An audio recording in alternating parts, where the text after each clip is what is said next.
Hello everyone and welcome to Random Number Generation. I'm Skybilz, your host, and this is episode 37, Final Fantasy IV Free Enterprise. We have an awesome community here with us today. Right before we get started though, a few GDQ related things. If you're interested in volunteering for SGDQ 2021 online, volunteer submissions are now open till April 23rd. Go to gamesdonequick.com to find out how to submit your volunteer application to help out with the event. SGDQ 2021 online is July 4th to the 11th. Game submissions are now closed. Tweet at us at GamesDoneQuick and tell us what you are hoping will make it into the schedule. Information on all of our Hotfix shows is available at GamesDoneQuick.com/Hotfix. From there, you can find out more information about submitting your runs to any of our weekly shows. Also, if you are watching on YouTube, hello, greetings everyone. I always see y'all there. Thank you so much for sticking around with us on YouTube. If you would like to support our live content, please consider checking out our Twitch channel at twitch.tv/GDQ. If you have an Amazon Prime account, you can subscribe to any Twitch channel of your choice every month for free. Please consider using your Prime Gaming account to subscribe to the GDQ Twitch channel. And with that, hello to my Free Enterprise community. How are y'all doing? Feel free to introduce yourselves. We're so happy to have you here. Hello. Hello. The rest of you can say hello. Hello. Don't be shy. Hello.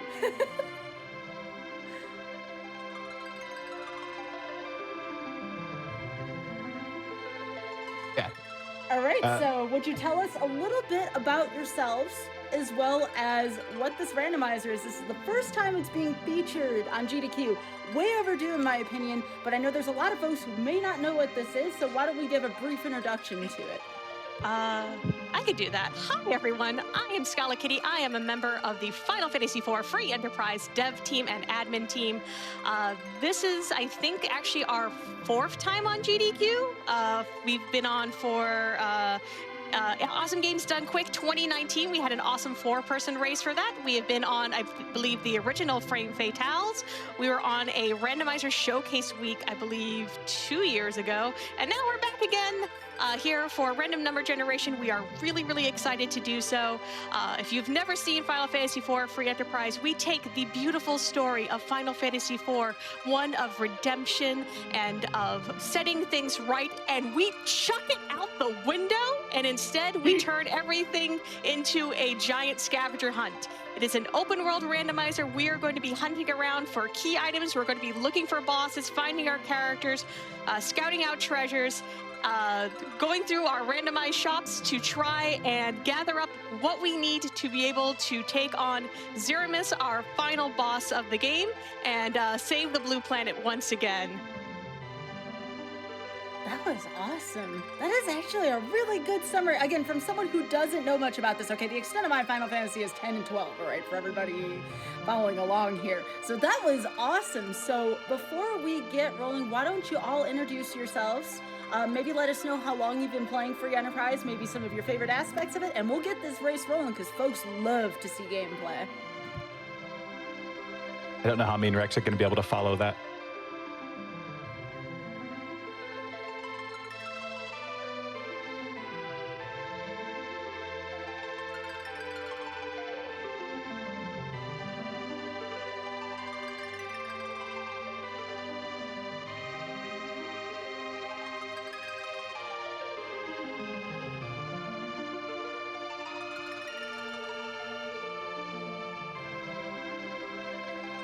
Sounds like we may be having some tech issues here. Would somebody else like to go first? Yeah, absolutely. Hi, I'm Zoe Vermillion. You may recognize my name. I don't know if you do or not. But I am part of the admin team for Free Enterprise. I've been playing Free Enterprise for a little bit over a year and fell in love with the community. It is absolutely fantastic. Best randomizer community, bar none. And I'm really excited to be here. This is kind of it's kind of like when worlds collide, except for that's the FF6 randomizer.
And of course, while we're waiting for Rex to get back, do we want to talk about the tracker a little bit and what goes into the tracker briefly? Sure, I can do that since I'm the one who had designed the tracker.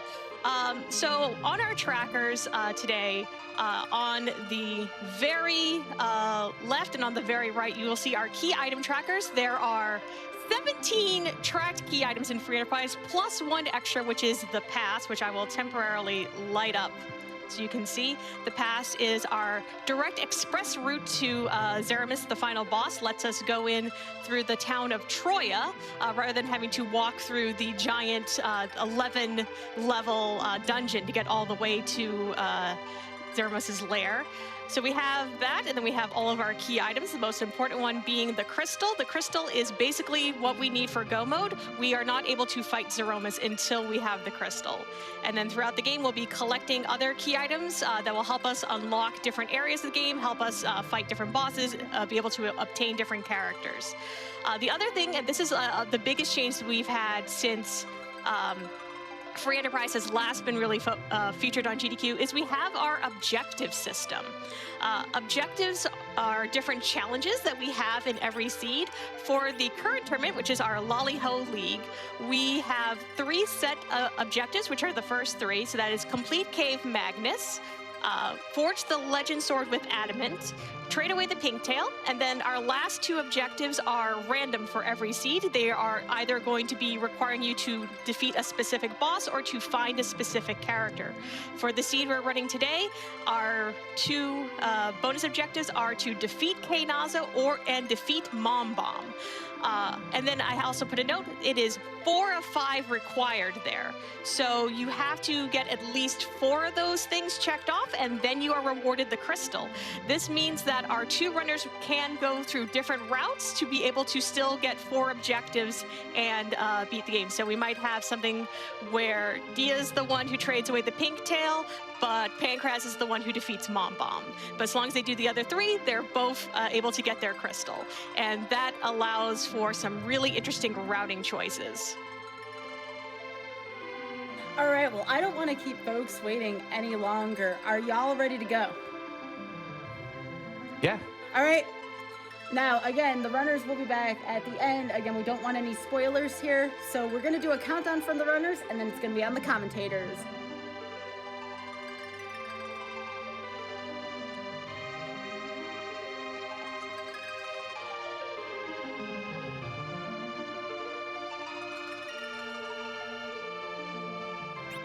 Go! Good luck and have fun, runners!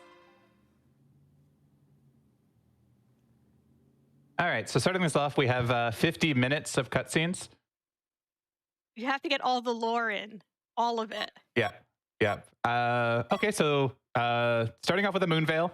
That's pretty interesting. I'll touch on that in a little bit. This Blue Robe start, that's pretty spicy. So bosses in this game are represented by various sprites. The Blue Robe could be one of 2 bosses. There's a couple of bosses that share the same overworld sprite. It could be the Water Hag encounter, which if you played Final Fantasy IV is the story boss that Edward fights by himself. You just have to hit it 3 times and you beat it. Same thing happens in Free Enterprise. Hit it 3 times and you win. The other one is the Fabul Gauntlet, where you have to fight 5 encounters in a row. Or 6 encounters in a row. However, with Free Enterprise, we have a flag that turns that encounter, instead of it being like your soldiers and your gargoyles and stuff like that, into 5 encounters from the area. So we call it the Alt Gauntlet, and it's very time consuming. So that Blue Robe is either a coin flip for free fight or a slog. And what we're seeing right now at the beginning of the race is pretty standard. Our runners are going to go around and be gathering up different loot to be able to sort of power their party going forward. And Pancras finds a curse string right off the bat here in Watery Pass. The curse string is very, very important for reasons I'm not going to go into too much detail. Aside from the fact that it is a very important tool for manipulating your agility and therefore manipulating your turn order, which can make it so your Zeramis fight or any other fight in the late game is very, very manageable. So that's a very, very good find. And the other main reason why we have a lot of gathering of materials very early on is because of a new flag that we have called Sea Naki. All of our characters are going to start the game wearing just one weapon, and they will not have any other sort of equipment on. So being able to scout that all out is very important. Dia is over here in Castle Eblin, a place that is also good for loot, similar to Watery Pass. It has 3 trap chests, so the loot here is pretty highly weighted, but it can be a pretty big time sink if you're not able to take out those trap chests, which with a Porum Edward party is likely not going to happen. It does appear that Dia's controller is acting up, so we are going to pause the gameplay just really briefly.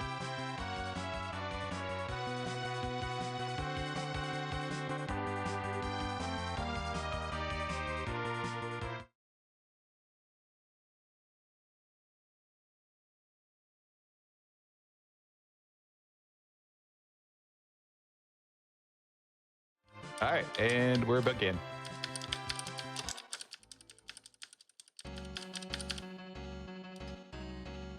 There was one of those trap chests that I was mentioning. Dia finds, resets immediately, comes back in, now knows where that one is at. So if you're looking for loot, you can take out these trap chests and try and get, and just try and scout out these trap chests so you can avoid them. Pankraz is on Mount Hobbs here to get a character. There are a couple characters available at the start. We do play with the no free characters flag, which removes the characters that you would normally get from places like Mysidia, Mount Ordeals, stuff like that. This happens to be a Cid, a very good early game character. You can get him an axe of some sort. And the Mylon encounter, the first one, called this Mylon and Friends.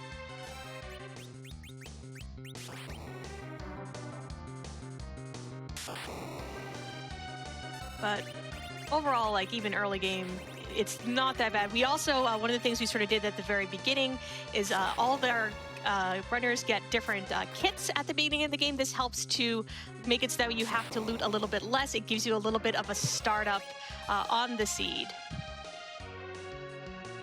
Yeah, and one thing you may have noticed, Dia just opened up a treasure chest and got 0 GP. For our brackets flag, everything is going to sell for 0 GP, so your only money is going to come from encounters, and we also give you a starting kit of anywhere from 20,000 to 80,000 GP. Because the reason she got 0 out of a treasure chest is because items that we consider junk in the game, instead of getting them to clog up your inventory, you normally get their sell price from the chest, and if things are selling for 0, you're just going to get 0. Hi, it's Rex. Well, hello.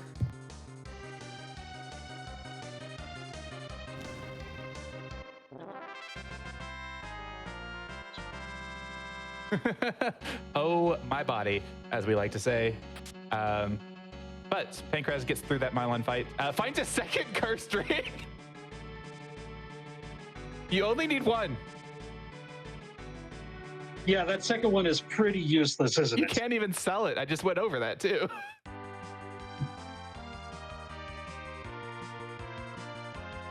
Okay, so I missed a little bit at the beginning, but I assume that you went over a lot about what this beginning of the run is going to look like, right? I touched on it a little bit. We're going to be doing a lot of what we're doing now. We're doing looting, doing some character checks. Now that we have a Cid with an Earth Hammer, a Dragoon, we have a decently kitted out Cid for Overworld. Pankraz is going to start doing checks properly. Going to go do Antlion Nest, which is what we typically consider to be the first check. It's the easiest boss spot that guarantees you get a key item check. Maybe not necessarily a key item. It could be a piece of treasure, but unless your name is PK4787, this is your typical starting play. Yeah, it's a very useful spot. You get all these treasures here as well, and with not being able to sell, getting these treasures is even more important to make sure that your party has what it needs in order to beat some of the, middle game bosses especially. Yep, and we've got D-Lunars. So because it's a randomizer, obviously the boss spots are all randomized. D-Lunar is typically a boss that's on the moon, and you may think, oh no, how are they going to get through this in Antlion Cave? Well, bosses scale to the location that they're found. So that was D-Lunars. Yeah, so whatever boss is in that antlion spot will have stats that are whatever antlion stats would be in the vanilla game. So these D-Lunars are not nearly as formidable as they are later. But if we see antlion later, oh, that can be a lot scarier than it normally would too. So it gives and takes at the same time. And gets a hook for his troubles. That's pretty nice. That is what we consider underground access. There are 2 routes to the underground, either through the hook going through the Eblin Cave, or Magma Key, which allows you to drop it in the Aggart Well, which is the standard way you do it in vanilla. The hook route has 2 boss encounters that are a little spicy, so it's the harder of the 2 routes. So our runners would like to see a Magma Key, but now are no longer guaranteed to get one on the overworld.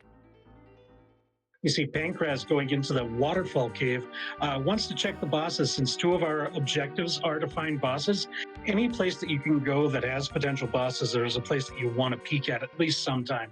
See if you can find that Kinaz or Mamba. Yeah, Waterfall and Mist Cave are 2 of the early game spots that have bosses that you can peek right away, but they don't lead to key item checks, so you typically just scout them for the information. That being Evil Wall, we will not be killing Evil Wall this seed. There's absolutely no reason to do that. Yeah, even the little bit of experience you get there is so minimal that it's not something that runners are usually going to concern themselves with. And Pancras... Dia now picking up her... Oh, go ahead. Dia now picking up her hook. Now both Pancras and Dia have access to that Eblin Cave. Pancras going to check it out already. Yeah, so Eblin Cave, it's another place that you can loot. Just like the castle has 1 trap chest instead of 3, so the loot here is a little bit higher, so we may see him grab a couple chests, but also as shops, and we consider these gated shops.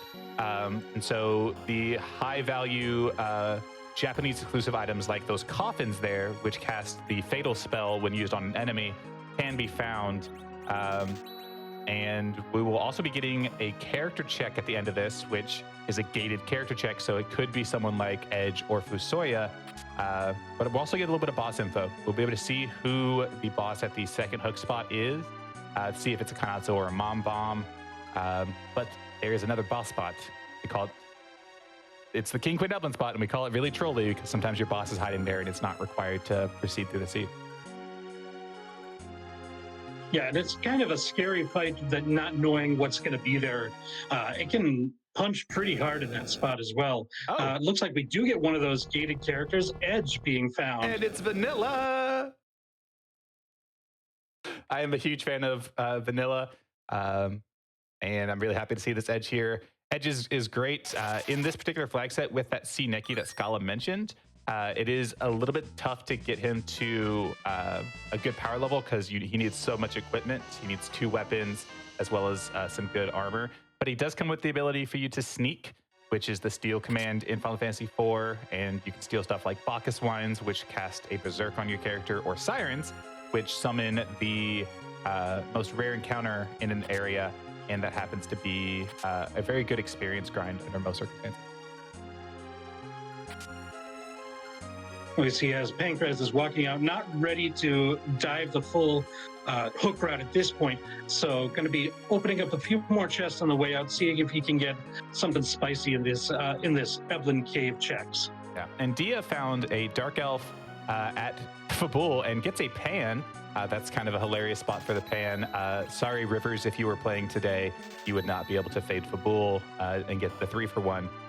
Yes, the callouts will continue, even if morale improves. I love my community and I love calling out my friends. Do you have any other fun community memes like that?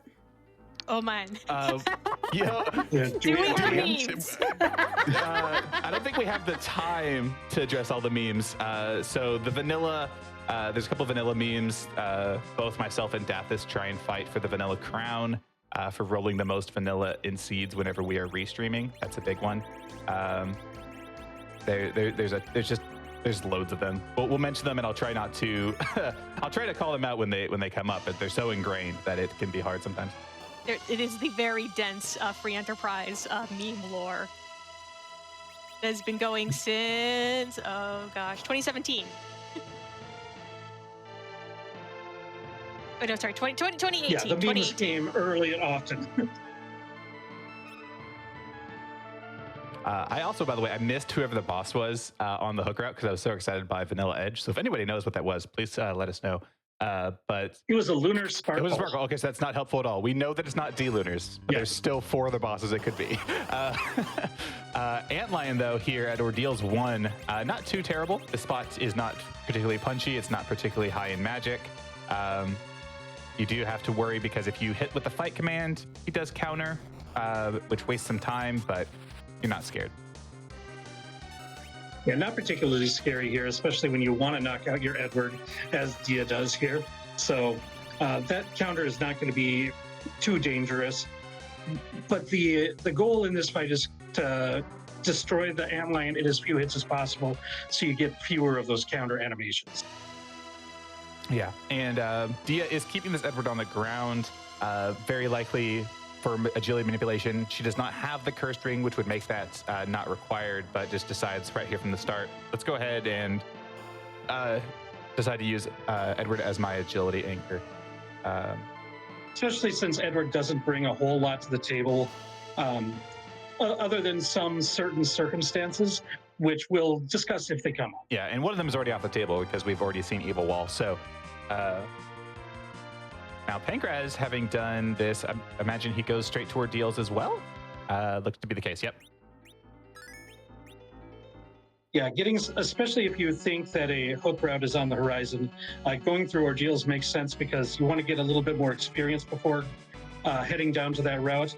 Plus, you've got a boss hunt, so you got 3 bosses up here is pretty important as well. So, and then there's also the possibility of a Magna Key, and you don't even have to go on that hook route. So there's a lot of reasons to go up to the Mount Ordeals. And there's a Lunar Sparkle off the table. Yeah, I saw some people in chat hoping that the Lunar Sparkle in the hook route was going to be Ogopogo. Sorry, y'all, it's not going to be. Ogopogo is one of the nastier bosses you could have to be at that hook route location.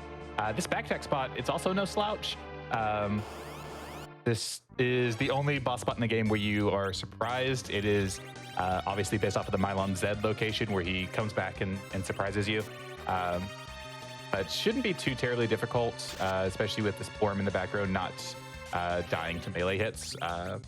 Zerked up, going to just shoot away with arrows.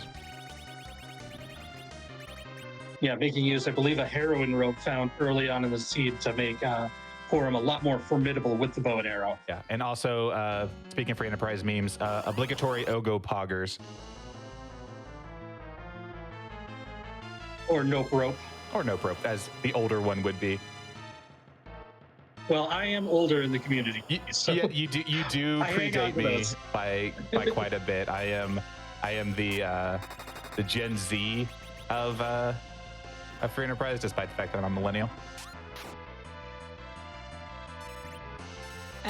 Oh, well, I could be Gen X both in real life and in Free Enterprise then. Go ahead, I'm about to say, I mean, we're all here obsessing over a game from 1991. I don't think anyone here, I think we're all old here.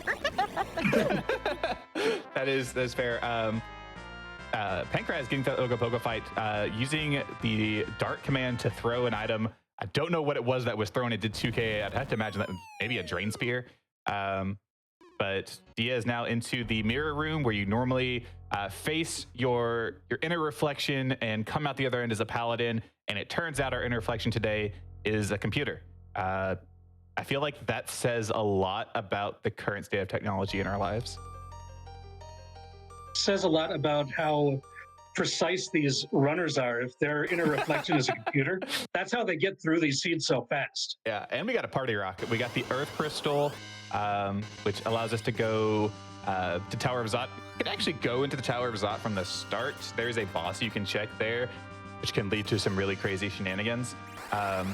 But what that does is it allows you to complete the Tower of Zot, which is 2 character checks, an additional boss check, and also access to the Troya Treasury, which has, I believe, 18 treasure chests that are the highest weighted chests in the game under either T-Pro or T-Walish. So we call it the Party Rock because it is pretty nice to find early. and you see some of the dialogue there. Even though we haven't found Tella, completing Mount Ordeals does unlock his entire spell list. So if we find Tella at any point later on, he will have all of his spells. Yeah, which is great. He's a great utility mage. The white spells in particular, having access to stuff like Berserk and Size. He also gets access to Virus, which isn't too bad, but the level 3 black magic spells can also hit boss weaknesses really, really hard. So you may never have imagined that Tella would do a lot of damage, but he can do a lot of damage, just not very often.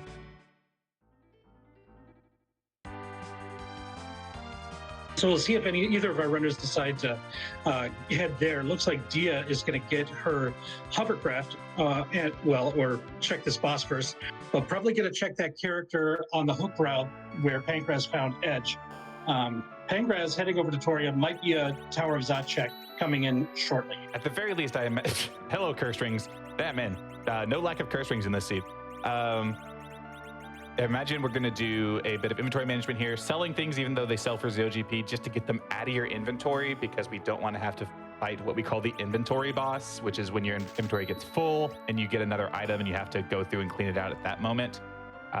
Finds a mute knife. That's a good purchase. Allows Edge to do some damage and extra damage versus mage type enemies.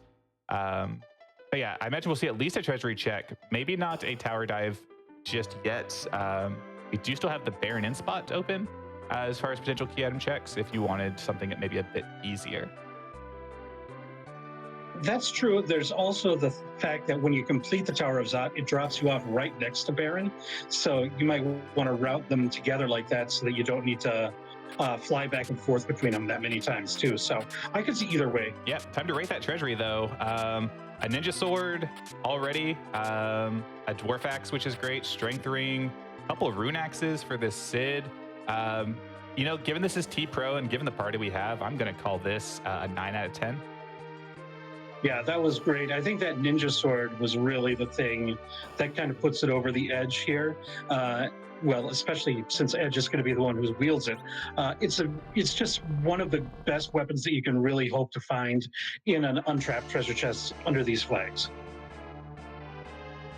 Absolutely. Speaking of the flags, did you all specifically cover what is exactly randomized in this? I always get this question a lot, especially in YouTube comments. So if y'all wanted to cover what is specifically randomized in this, that would be awesome. Yeah, sure. So Scala touched on it a little bit at the start, I believe, but didn't quite go in depth. So things that are randomized are the location of bosses, the location of key items, the location of characters, shop inventories, treasure chest contents. Rex, bail me out. Am I forgetting anything in particular? I think the main ones, I think the things after that, the things that's important to know that what are not randomized are like the character's abilities and things like that. So like if you find Edge, you know what he can equip, you know what he can do. You don't need to worry about, well, is this Edge actually going to be a black mage this time around? Yeah, absolutely. So one of the things that Free Enterprise tries to do is it rewards vanilla knowledge. If you're a vanilla speedrunner or you have experience with vanilla game, you should be able to come in and perform pretty well. Also, this Asira here is nice with this mute knife. That's going to do a lot of damage because she is a mage type enemy.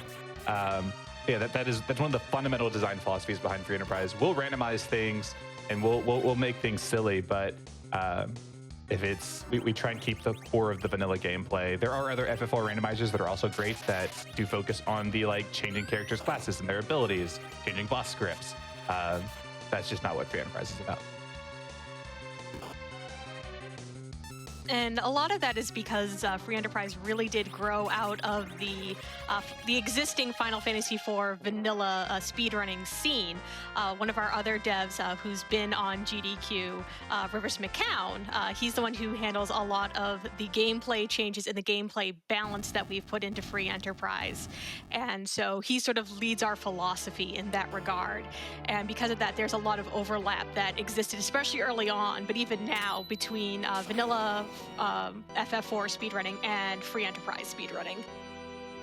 Oh, is that what he does? I thought he just said no a lot. Sometimes that's part of being a dev, too. Oh yeah, chat's calling out the character palettes being randomized. Scala did amazing work putting together what we call fab palettes for the different characters, which tend to reference other characters in video games. Hello, Fu and Tower of Zot. Yeah, Pancras also finding the best character in the game in Yang, and also gets a guy who can cast some spells. Yeah, we have the Punch Mage and then just some other mage. We do have a Cat Claw. That's pretty nice. Fusoya, this is another thing that is partially randomized. When you get Fusoya in the vanilla game, he has basically every spell imaginable in his repertoire. That might be a bit too powerful when you're trying to race and you get a Fusoya kind of early. So we have what is called the Fusoya Challenge. Every time you defeat a boss, for your first 14 bosses, I think, he gets 100 hit points added to his HP total, as well as 3 spells from his spell list. They are weighted so that you get higher spells later. Hello, Karate Fight. So yeah, have to do a little bit of work to get Fu to be a complete powerhouse. But not a lot of work, because this is one of the reasons that you might want to take down the bosses in Mist or at that waterfall if you want to use it to power up your Fusia as well. So even though they aren't objectives and the experience isn't all that important, getting those spells on Fu can sometimes be really clutch. Oh yeah, absolutely. If I clear out the rest of these overworld checks and I do not yet have Nuke on my Fusoya, I probably go and take that Mist boss just to try and get that to make the hook route considerably easier.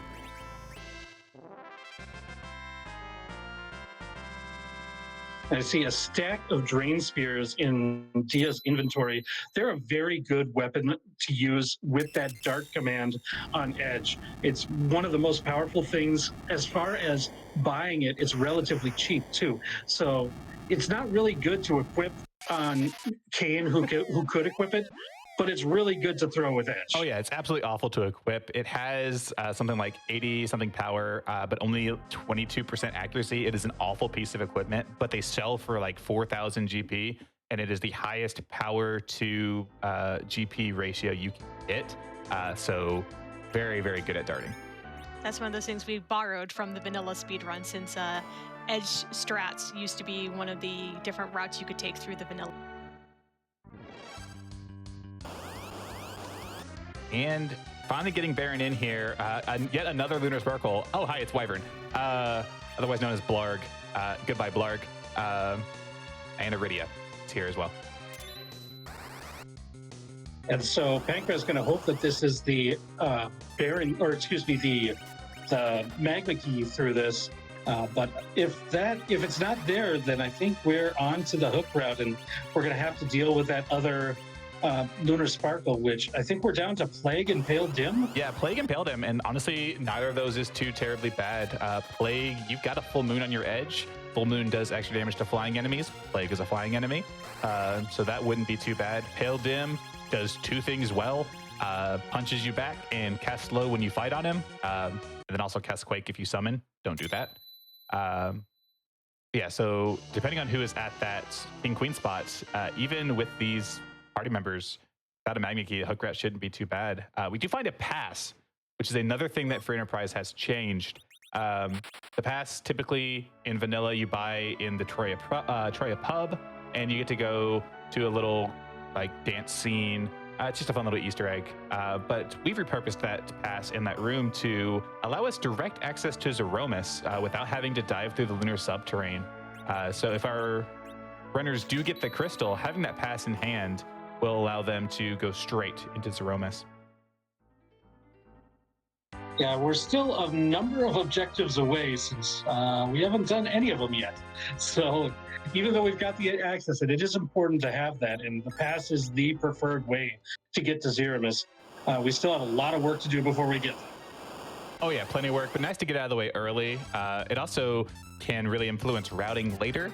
Deciding you want to go down the moon, feel less bad about going deep, because you have the pass, you need to come back in rather than having to dive it twice. So we get an early darkness crystal, we could see some divergence there.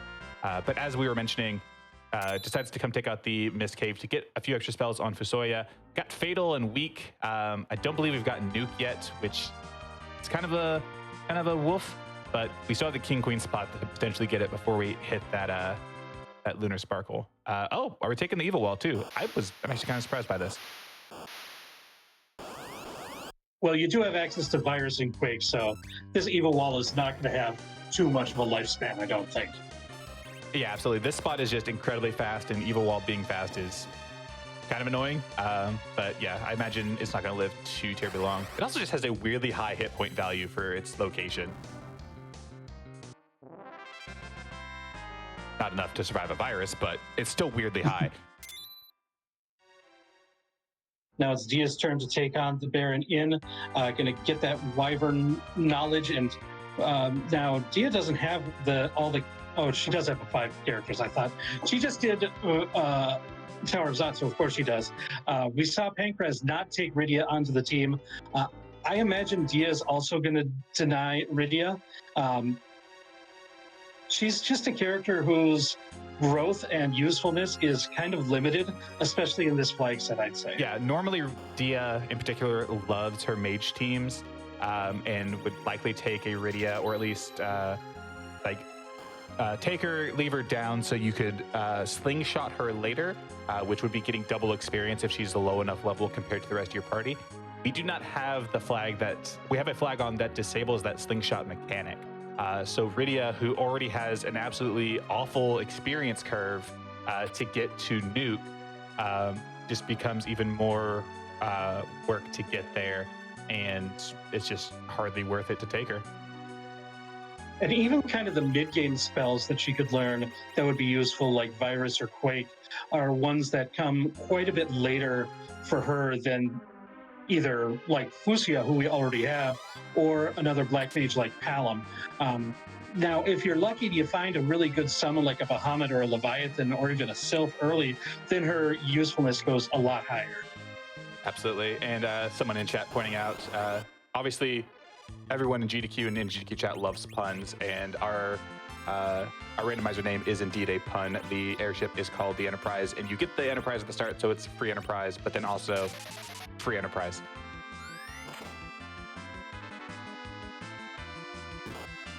Now we see Pancraz taking a trapped chest in the Tower of Babel here. This is the only trapped chest. Now that's another thing that is somewhat randomized. The locations within a dungeon floor of or within a dungeon of the trapped chests is randomized. However, what's inside, like these ogres, are always going to be the ones in the Tower of Babel. These are a useful source of some experience, and you have a possibility of getting a top-tier piece of equipment when you take on a trap chest. Yeah, and these Mad Ogres are not only ogre-type enemies, they're also mage-type enemies.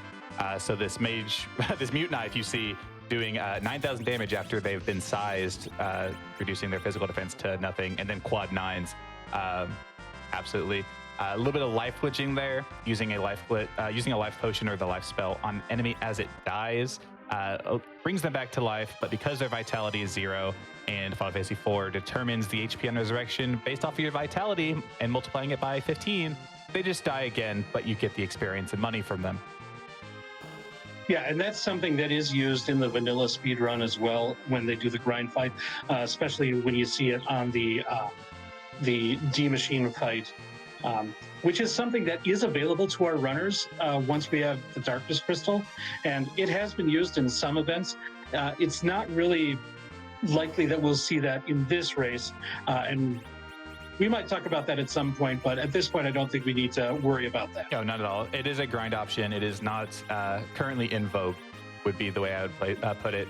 But that's fair. But both runners here in the on the hook route, Dia, just about to get to the save point. Pancraz already at the save point, so we're going to get our first look at who here is at King Queen Evelyn. I'm hoping for Dark Knight Cecil. That is a rude spot to find him. Oh, it's a free fight. Yeah, this is the Kaipo, the fight in Kaipo, where Cecil is protecting Rydia from Baron soldiers. These do not have the boss, but you can use any sort of status spells on them. They're vulnerable to instant death. They're vulnerable to being turned to stone. There's just so many ways that you can just deal with them. Yeah, there's a few bosses in the game that lack the boss bit in the programming. The boss bit is what prevents stuff like instant death from working. As we see Dia use a coffin on the officer, that is where the bulk of the experience would be if this was a spot that gave experience, whereas Pancraz is just going to use stone and take him out that way. So because they're regular enemies, they're susceptible to all manner of status effects, and that's why we call them a free fight. So both of our runners basically neck and neck right now. This overworld, and there's been a lot of things to do on the overworld, but they're basically at the same place. And it looks like Dia, no save here.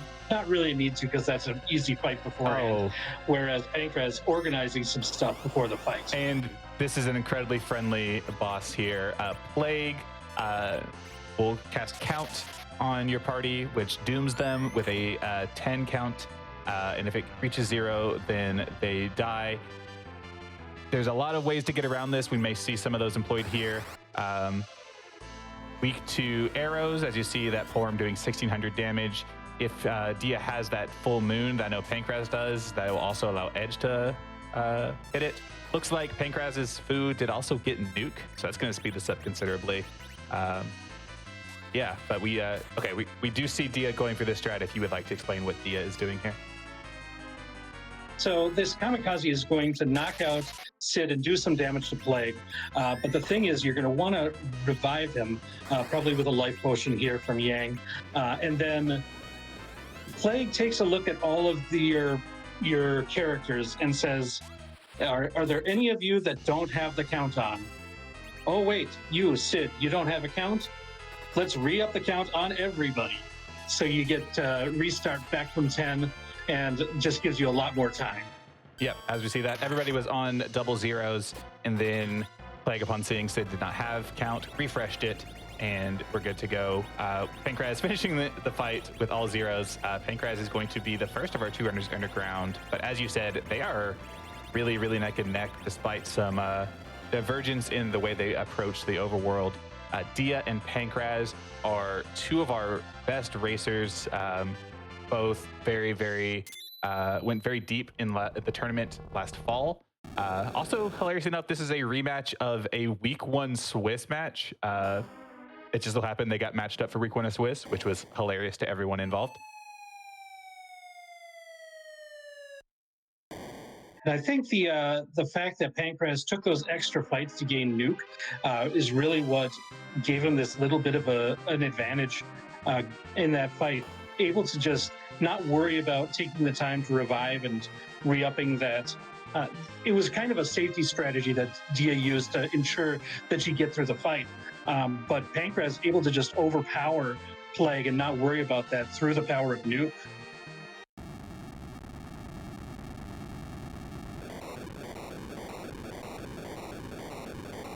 And at the top of tower, we see a Rubicant sprite. That could either be Rubicant himself, or it could be the Elements fight. For bosses where there are multiple boss sprites, like the Element spot has one for each of them, like Rubicant will be the one in locations where you can only see one boss sprite.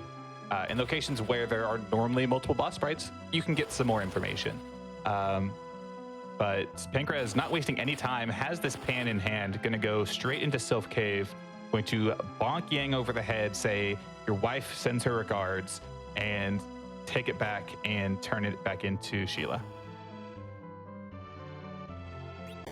Yeah, so this is actually going to enable 3 different key item checks. The bonk here is going to yield 1, and then when you talk to Yang's wife in Fabul, she's going to give you 1 potential key item for finding Yang and 1 for returning the pan. So this is a very high density of key items all through that finding that pan early. Yeah, and to explain why the bonk itself is a key item check, we do randomize the key item locations. We typically in our competitive play, we play with 2 flags on called K Summon and K Moon. That includes the summon locations where you would get the Sylph Orb, Leviathan, Asura, Bahamut, Odin. All of those are also key item locations possibilities, as well as everything on the moon in the lunar subterrane. So that's why that's 3 key item checks. Dia opting to forego freebies, the Pan and this Feymarch chest, finds Demist in Dwarf, which we call bonus round for another meme. And while Pancras finds darkness in this Feymarch chest, Rex, you want to explain bonus round?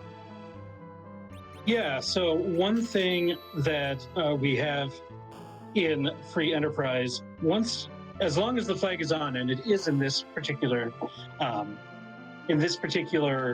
flag set, once you defeat D-Mist, you can go back to the town of Mist and find Rydia's mom, and that's another potential key item that she'll give. So, and that boss is static. It's always the D-Mist that triggers it. So wherever you find it, you get that opportunity. Yeah, that is normally the item that would be from Edward in the Troya bed, where you would get the twin harp.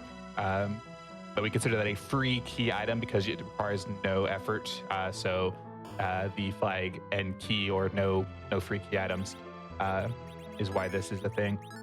Pancras does give us a peek at the Feymarch bosses. These are the Leviathan and Asura spots. They do hold potential key items, and we see on the left in the Leviathan spot either a Water Hag or an Alt Gauntlet, whichever one's not, in the Baigan spot in Baron. And on the right, we saw an Odin, which is very a fast location, and is potentially one of the places where you may still want to have that Edward that you no longer have. Yeah, there's a quick kill on Odin if you time it right to use an electric spell and just one-shot him. But setting that up is tough, and without Edward, it's going to be even tougher. And that is the gauntlet that Pancras resets out of very quickly. Oh, you wish that was one space to the left, because Gauntlet at Asura with a mute knife in your inventory is incredibly free. But being at the levy spot, a little bit less so. Decides to come take this Odin. Have to imagine, does he have a Thunderclaw, or is he just going to try and power overwhelming his way through it? It might be a Thunderclaw. He also has Nuke and Lit 3. Either one of those is going to do good. So. All right, and I blinked and I missed who was at Dwarf 2, too preoccupied by this Feymarch, but we get a nice red hand of not Golbez. It was Rubicante. It was Rubicante. Okay, so then Elements is at top of tower. This is Ruby's hand that's going to go grab this crystal, and then we are going to get a key item check that is going to be around Luca's neck. Sometimes that can be hilarious, because sometimes she gives you the pan, and you have to wonder what the standards for Dwarven fashion are.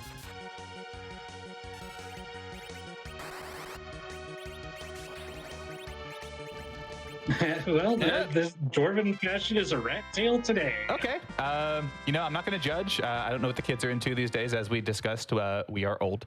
Sorry, Rex. Rex, you are very young.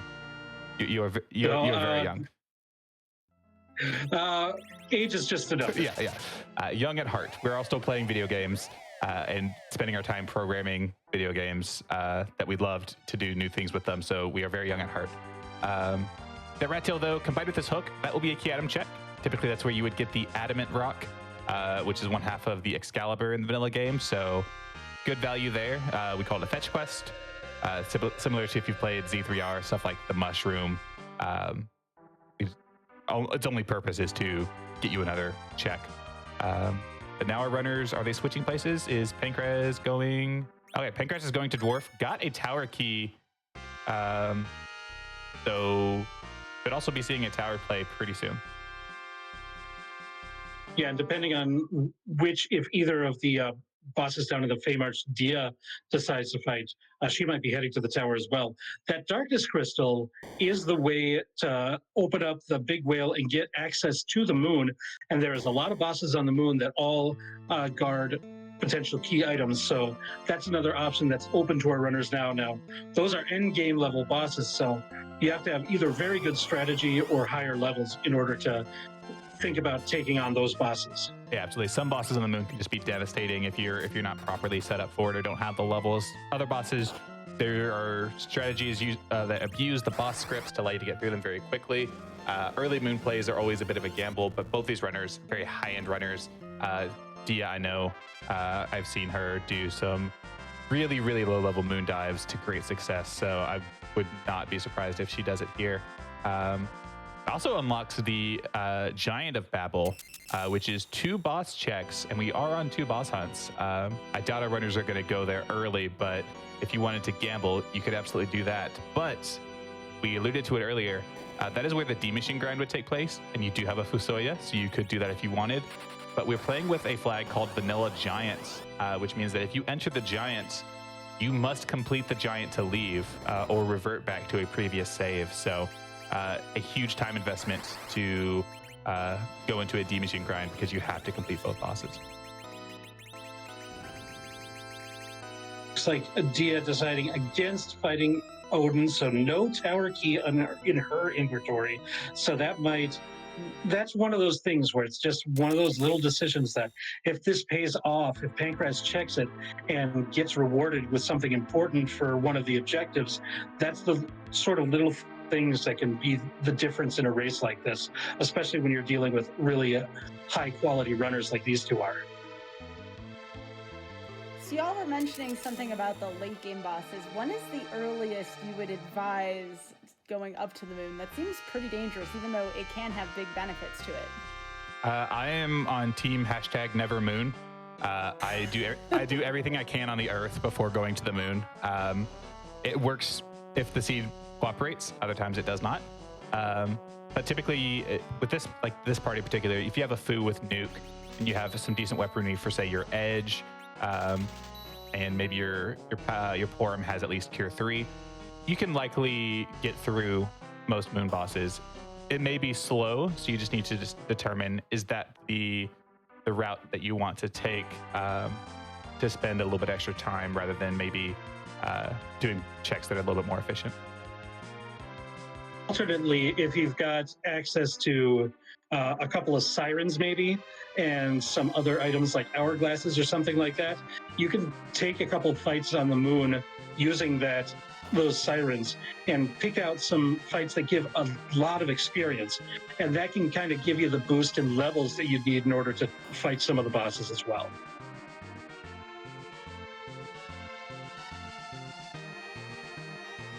But Pancras is going to be following that tower key, heading up to the Tower of Babel right now. Going to find those elements at the top, and then on the way back is going to be able to hit that, or maybe on the way up is going to hit that tower key room. I mean, you could just pull off the Vermilion Gambit. I mean, that's all you have to do. Wait, are you calling the half tower the Vermilion Gambit now? No. That's the Penguinator special. The Vermilion Gambit is when you do top of tower with tower key in your inventory, and then just don't do Super Cannon Room.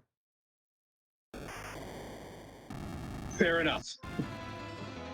I usually call that forgetting to check the room when I do it. I mean, that's what it is, but when you do it in a race and you win, it gets called the Vermilion Gambit against your best wishes. But Dia going to be checking that D Mist check. This is Rydia's mom in Mist, and we'll see what she leaves us with. Hey, a nice piece of Hanzo Steel. Not the good Hanzo Steel, but still Hanzo Steel. And with an edge in your party, you like to see it. Yeah, if you got Mirasame and the ninja sword that we found in the treasury, that is one powerful ninja on our team. Yeah, I think we also got a ninja sword from Sheila too, so that's pretty nice as well. Pancras, though, going to go ahead and get this elements check out of the way.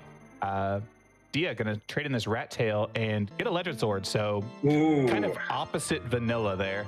But that is one half of objective number 2. We haven't really been talking about the objectives much, but we haven't gotten much in the way of pushing ourselves forward. We have half of objective number 3 because you need the hook and the pink tail for that. We now have half of the forge objective because you need the adamant and the legend sword. We do not have a twin heart, and we have not seen either of our 2 bosses.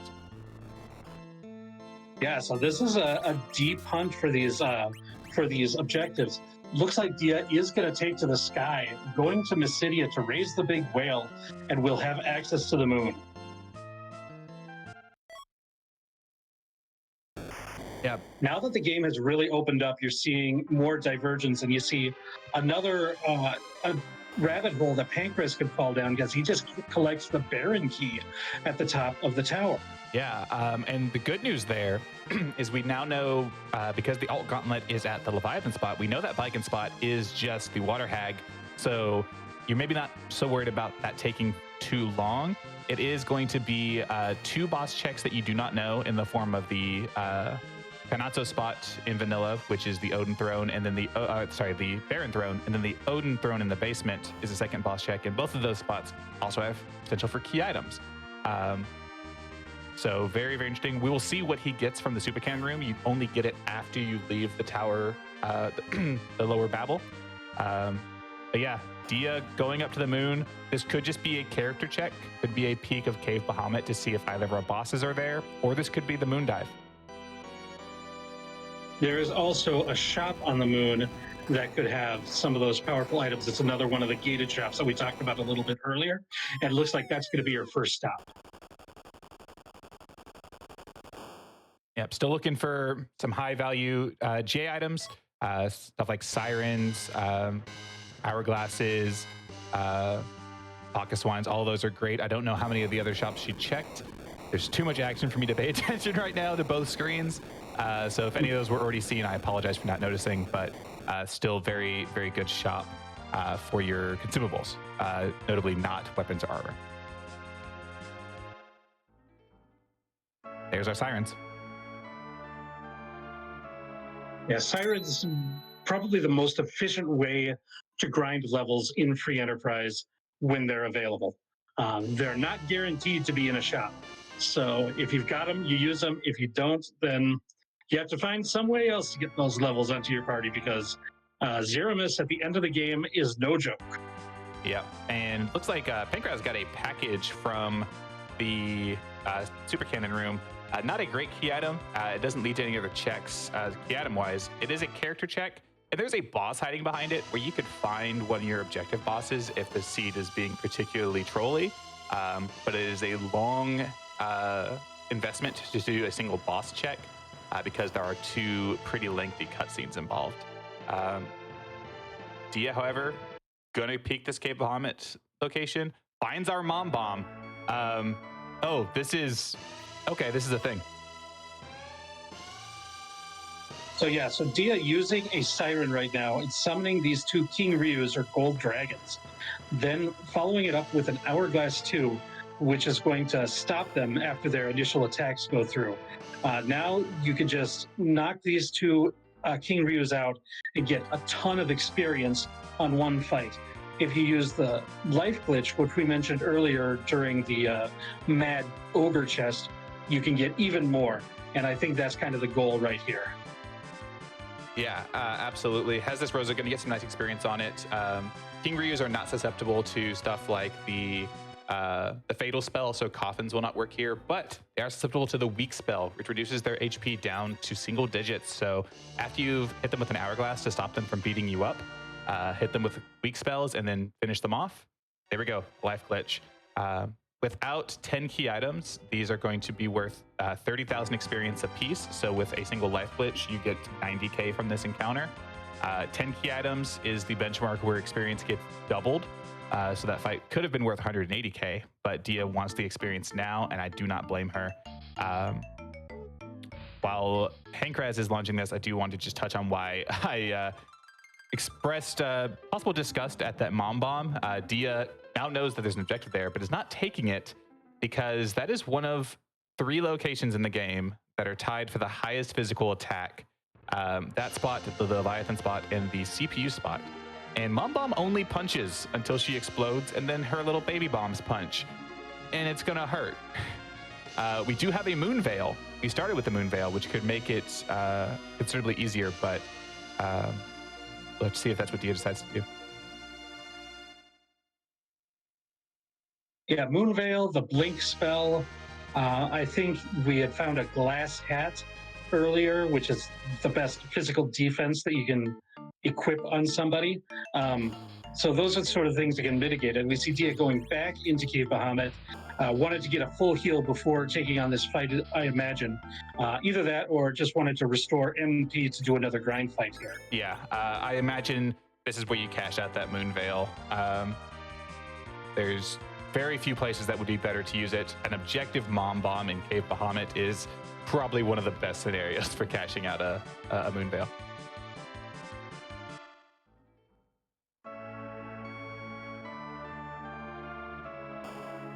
So yeah, Dia now in the fight, you can see just how much damage that Mom Bomb is doing with each hit. Yeah, and looks like opting to not use the Moon Veil, going to go just for setting up blinks with our two casters here. But as you can see, hitting Yang for nearly 2,500 damage, this spot does not joke around when it comes to physical damage. And this is something you wouldn't this is something you would not experience in the base game, because this spot is Bahamut. And Bahamut just casts Mega Nuke after counting to 5.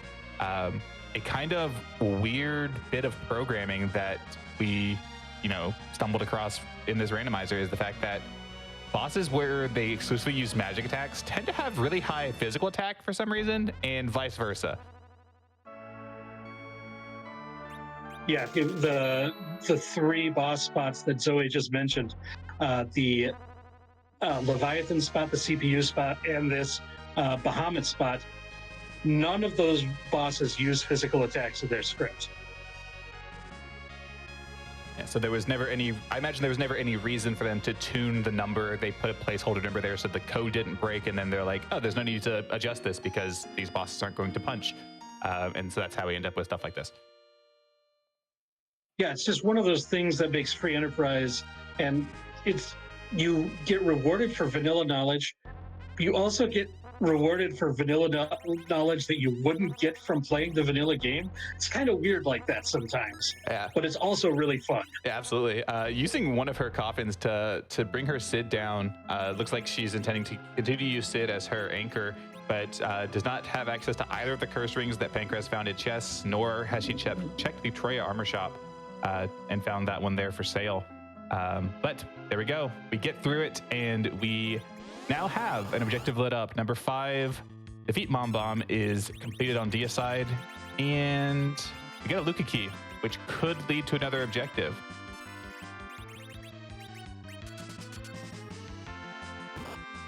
And now we see Pancras taking on that same King Ryu fight. This is on a different floor, but on either of these floors, the most rare encounter is this double gold dragon fight. So either one of the floors, you use a siren, and you get access to this fight. And now I believe Pancras has 10 key items, so this is going to be twice the experience that Dia got in this fight. Yeah, so quite a bit more. Thank you, car in the background. There. But Sorry, Scala, go ahead. Car's got to go fast. we gotta go. That's why we changed around how experience works in Free Enterprise. I mean, that's just Pancras just zooming by outside my window. I was just going to bring up some of the different quality of life changes that we've made, and one of the big ones is go for it. How experience has changed a whole bunch, and that's why we're able to do these runs as fast as we do, is because we have implemented a whole bunch of changes to experience. In the original vanilla game, experience is split across all living party members at the end of any fight.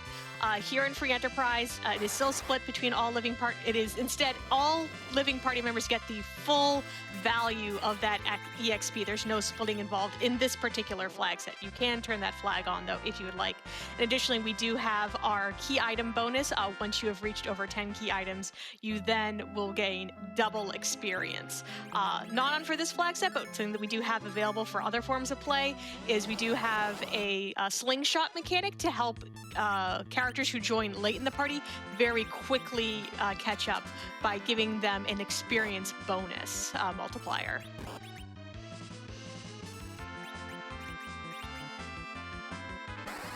Yeah, and you'll see some other quality life improvements. Just if you see the speed that Dia's walking right now, that is much faster than in the vanilla game. And if you go back to playing the vanilla game after doing this, it feels like you're walking through molasses. It is so slow in comparison. Same with the menu speed. Yeah, yes. Exactly. Menu speed as well. It looks like Dia is decided to stay on the moon a bit.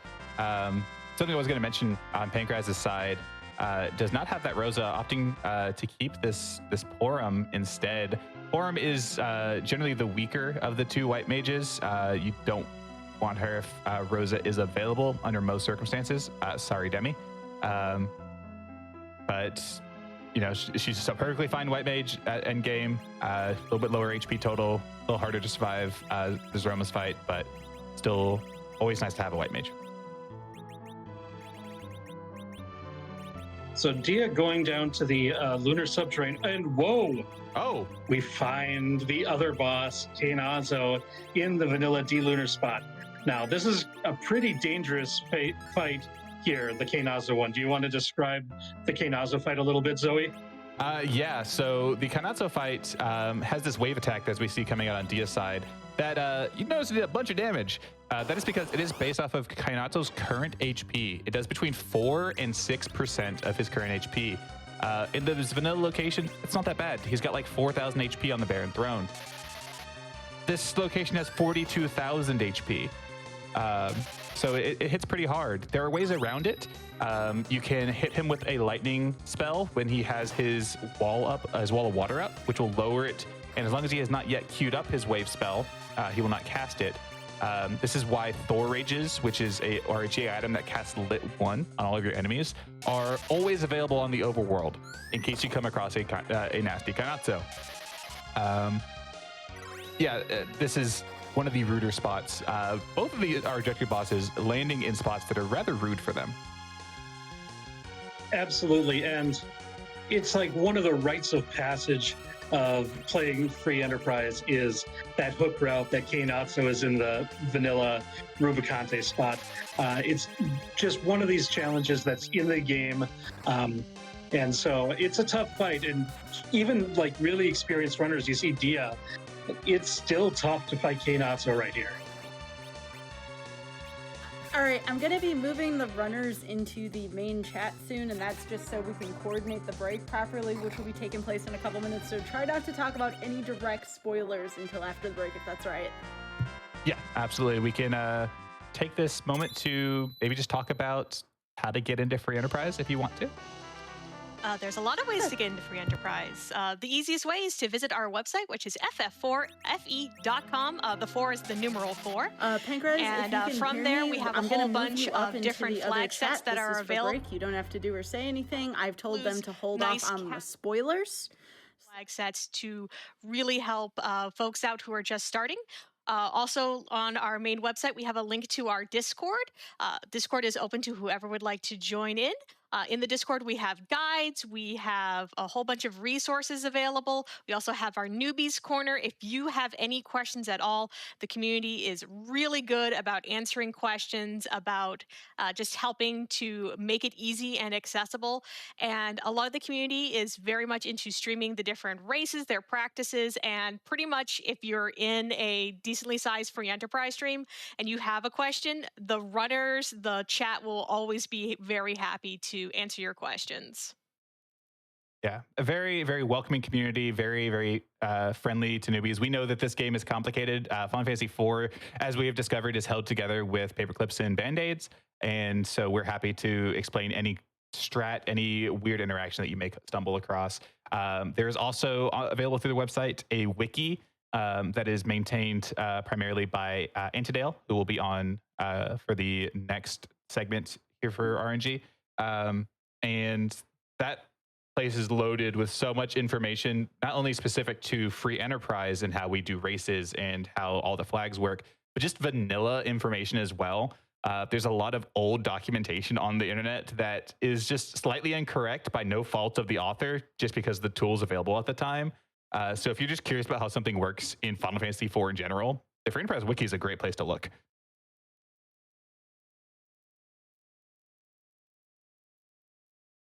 But the best thing to do is just, as Scala originally said, head over to the website and start playing because it is fun.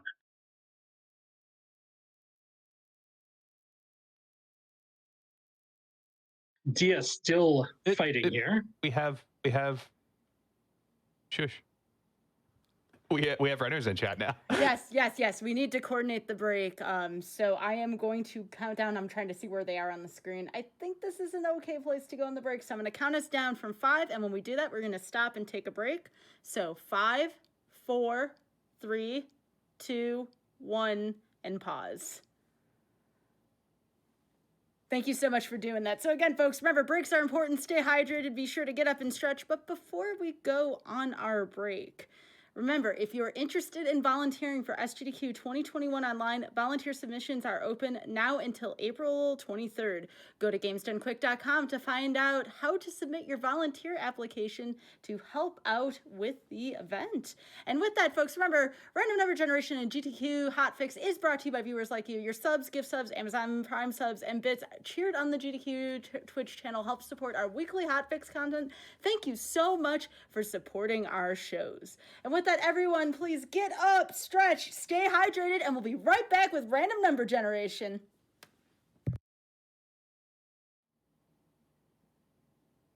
Welcome back to Random Number Generation. I'm here with the Final Fantasy IV Free Enterprise community, and we're going to dive right back into this race.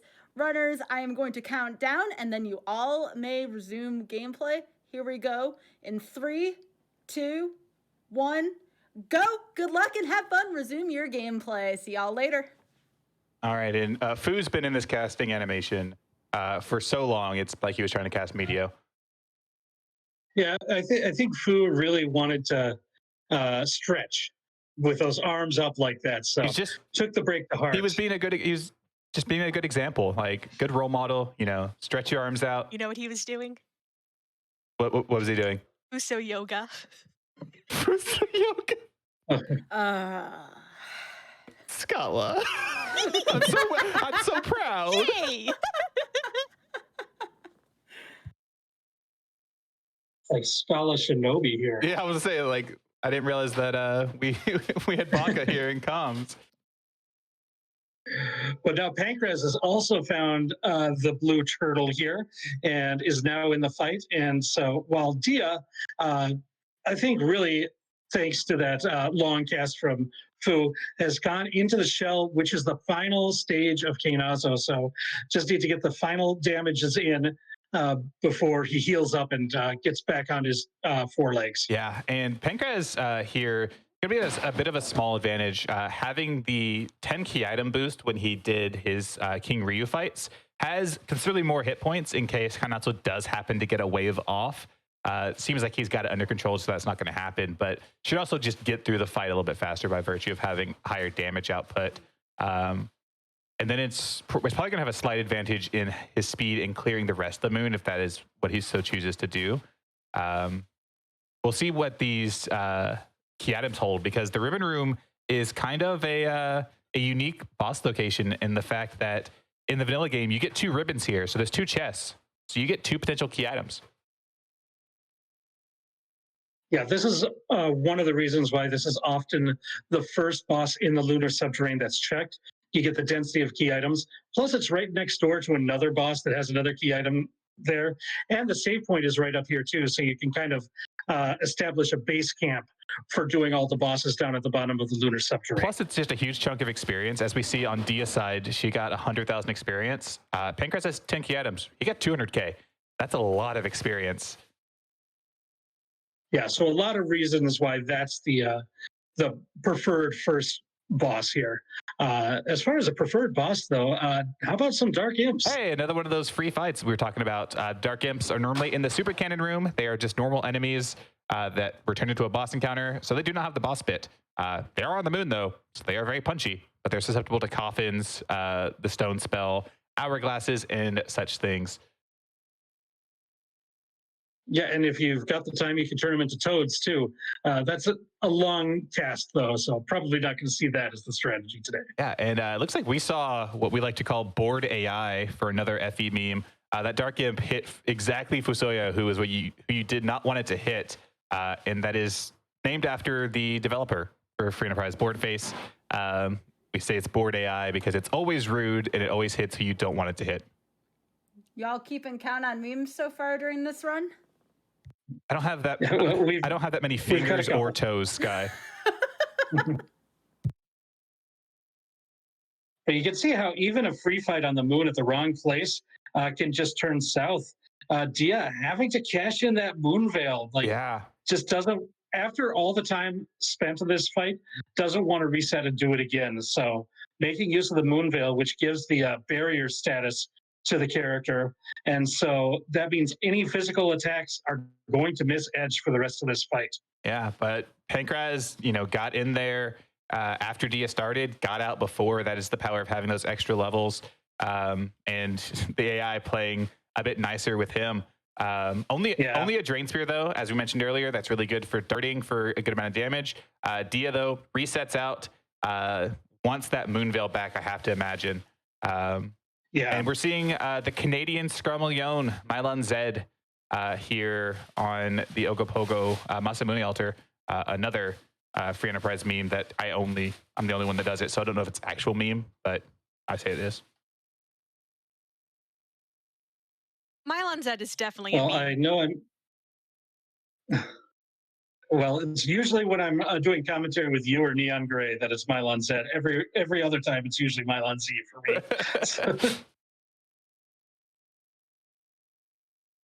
But yeah, Mylon Z or Zed, either way, same weaknesses. Fire. You can also use healing magic against it. Mylon is undead, and so any healing, either magic or items used against it will actually damage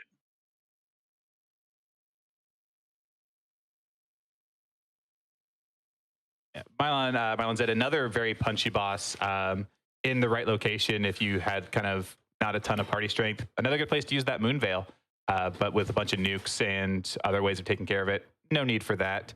But we do have a Twin Harp. All right, cool. So Free Enterprise, especially this flag set, tends to snowball very quickly. We didn't have any objectives at about the 50-minute mark. Then we found that Mom Bomb. We found this Kairatsu. Now we found our Twin Harp. We're now just needing either the Adamant or the Pink Tail for go mode.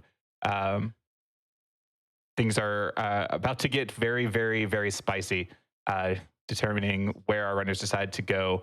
There's still a couple spots here on the moon they could check. Or you could leave early and dive the Twin Harp and just hope that you don't get randoed. Yeah, this walk that Pankraz is taking right now makes it look like he does want to complete these moon checks before going back down to the blue planet.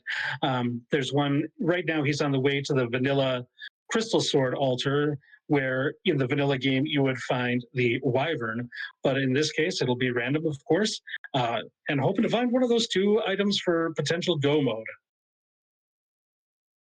And it's a very free fight. Okay, so King Queen Eblin.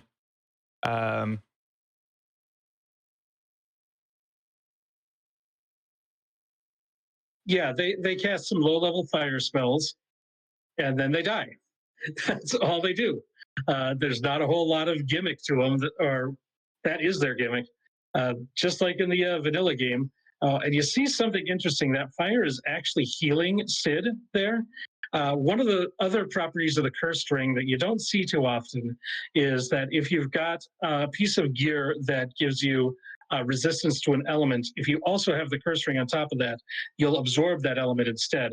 So that Sid likely has a piece of Dragoon gear which resists fire. Couple that with the curse ring, and voila, fire heals them. Yep, and now King Queen are going into their script here. They become unconscious. They realize that they've done terrible, terrible things because if you remember from Final Fantasy IV Vanilla, these are Edge's parents who were corrupted by Rubicant. And then they are very sad that they're fighting their son, which fortunately we do also have their son. Not required for the fight to be free, though. Correction, corrupted by Dr. Luge. It was Luge. You're correct, yes. Luge did not have permission from Rubicante. That is correct. You are right. Rubicante is an upstanding gentleman who would never stand for that. I got my lore wrong. Just an Excalibur there. Say just an Excalibur, second best weapon of the game. You can throw it. It's actually, it can be darted, so it's nice like that. But at this point in time, when you're this deep into a run, even a prize like that isn't something that you really like. Chat also very quick to correct me on the Luge thing. Look, I play the randomizer a lot. I don't play the vanilla game a lot. And so, go ahead. So Pancras going back into the lunar subterranean. There is still one spot left for a potential key item for him here, and looks like he's going to check that. That's where you would fight in the vanilla game, the pale dim. So got one more check here. Just wants to make sure that he's not leaving anything on the table here on the moon before heading back to the blue planet and cashing in that twin harp. Yeah, if you at this moment maybe felt behind, you might go leave and cash in that twin harp. But against a runner like Dia, and Pancras can hold his own against Dia for sure, you maybe just think, I do not want to leave either the adamant or the pink tail here and go down the rabbit hole of, say, Luca Key and stuff like that. Hey, look, another bit of vanilla. Woo! Things where it's like, it's a little bit more efficient to do it now. The more times you fly between the moon and the blue planet, the more times you see that animation of the big whale going back and forth. That's just more time that takes place. So if you want to be efficient and route as few of those flies as possible.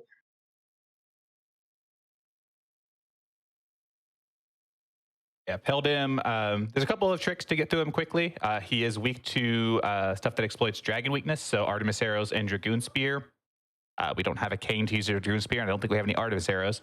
Beyond that, just he's weak to damage, unless that damage comes from summons or elemental spells.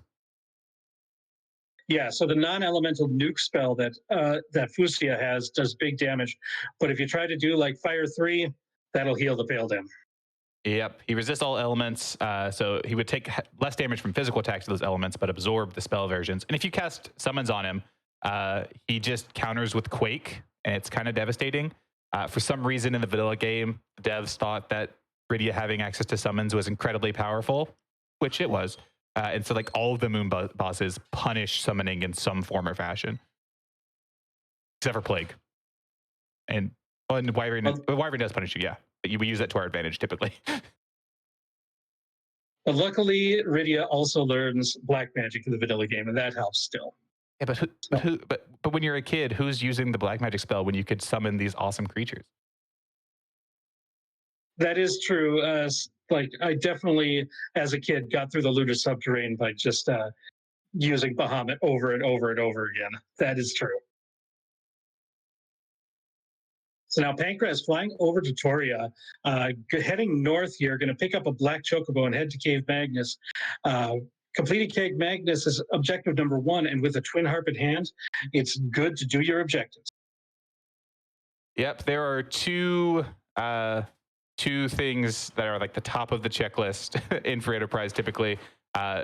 Check your freebies and do your objectives, because this twin harp, while being our objective number 1, could also lead to that adamant rock or the pink tail. And judging by the amount of the seed that these runners have completed, chances are good it's going to be one of those two. I think even at this point, I guess we have the Baron key.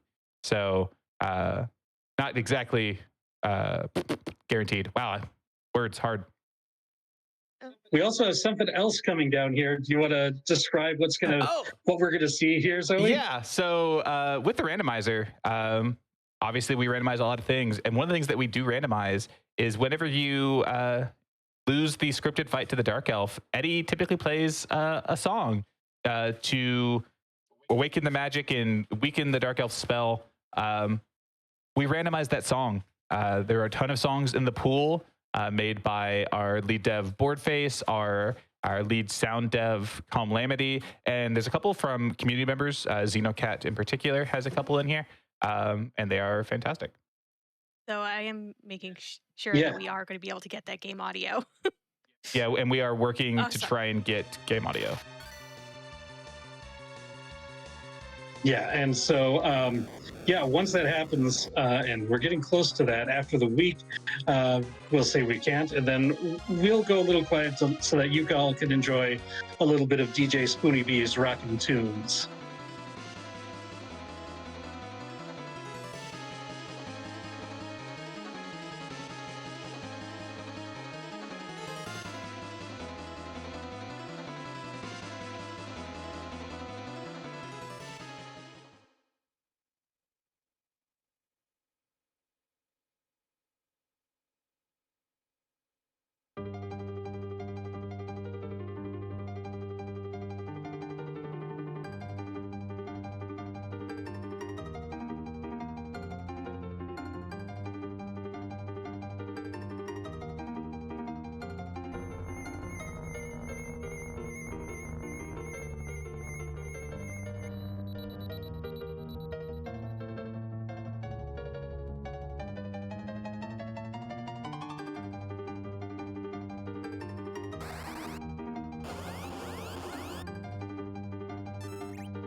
I really, really, really like the music in this cutscene. I'm a little biased since it's a game I used to speedrun, but very, very, very much enjoy this.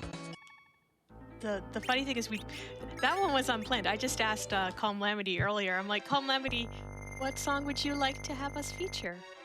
And this is one that he's very, very fond of, that he worked very hard to render in the harp. And we're glad that you enjoy it too. It's a great one. And we do have our go mode. That is the Adamant Rock. Will allow us to get that objective number 2. Normally the Calbrina dolls are a kind of a rude fight for music fans, because if they get to the point where they transform into the big doll, it stops the music because it changes the boss theme. But fantastic harp song. You'd love it. And nice swag video from Pancraz on them. Always like to see the swag medio in action. Love to see Food do the medio, and now with that Adamant Rock in hand, sure, Pancraz is going to head down to Kokol's forge, get that final objective completed, and then we're going to be in Zeromus time very shortly. Yeah, we've got a pass in hand. We don't even have to dive back down through the lunar subterrane. Pancraz has done a bit of a grind, and between the moon bosses and those King Ryus, is probably feeling pretty good about going in as he stands. Probably going to see what we call hybrid strats. Typically, there's 3 mainstream strats for Zeromus. You have your reflex strats, which allow you to bypass the health refill. There's berserk strats, where you just berserk up your melee fighters and let them go burr. Hybrid strats is a mix of the two. There's also these things that are called low-level strats, but that's a lot of complicated information, and we're not going to see them, so I'm not going to get into it. If you want to learn more, join the Discord. And there is the crystal. That is the item that is required to transform Zeromus both into a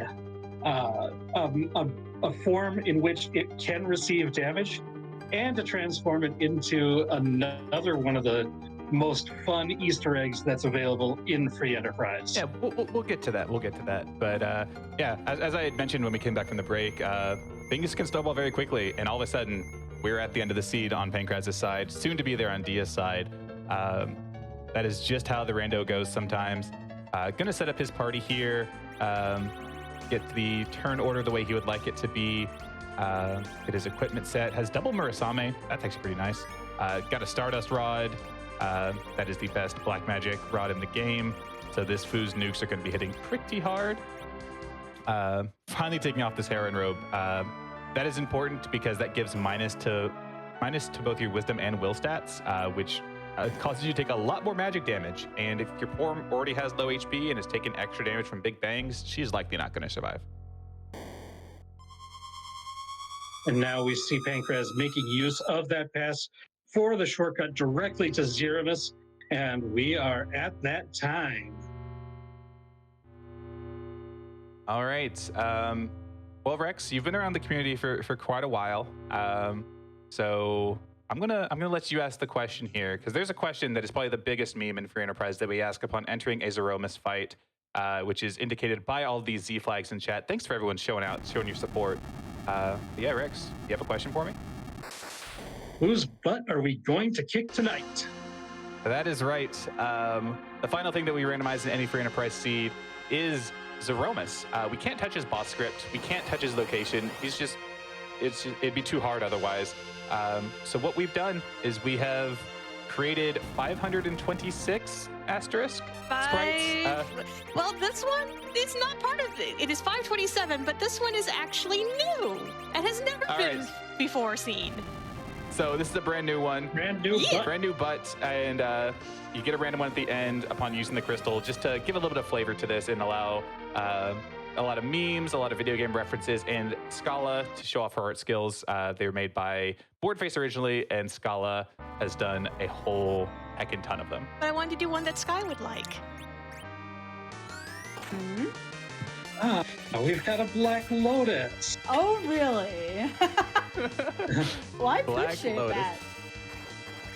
Yeah, when we were organizing this and discussing, me and Scala were talking about the Z sprites, because typically for big events, we either pick existing sprites that fit the theme or occasionally create custom sprites. And we talked about something that would that would pander to you, Sky. And what better way to pander than through Magic the Gathering and a Black Lotus? Yes, and this one doesn't cost $30,000 either. This is just a beautifully generated art piece. I love it. So how do you all get this kind of art in the game? Photoshop. Okay, that's fair. That's fair. It depends on what it is. Bless the amount of people who do sprite rips from other games that make it easy for me to sort of take in and swap out Zeromus' sprite for something else, but I also have to go through, make everything SNES compatible. For this, I basically went into Photoshop and worked my magic and got us a Black Lotus. But it just depends from sprite to sprite how it gets done. But I'm going to let Rex and Zoe tell you all about how this fight works. I'm going to let Rex... Yeah, so you see the main attack that Zeromus has is that Big Bang.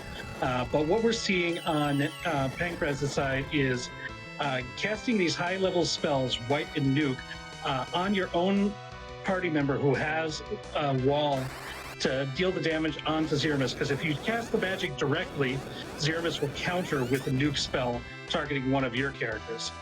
In addition, he's got, it looks like at least one, probably two of his characters, maybe all three, Berserk, who are not the spellcasters. So this is that hybrid strategy that Zoe was mentioning earlier. We've got some Berserkers, some magic users, all contributing to deal as much damage to Zeromus as quickly as possible. Yeah, and one fun fact about the Zeromus fight is he's got about 120,000, 110,000 hit points, you would think, based off of playing in vanilla. But the Super Nintendo can only hold numbers up to, 65,535. So you may wonder how that works. Basically, he has 61,000 hit points.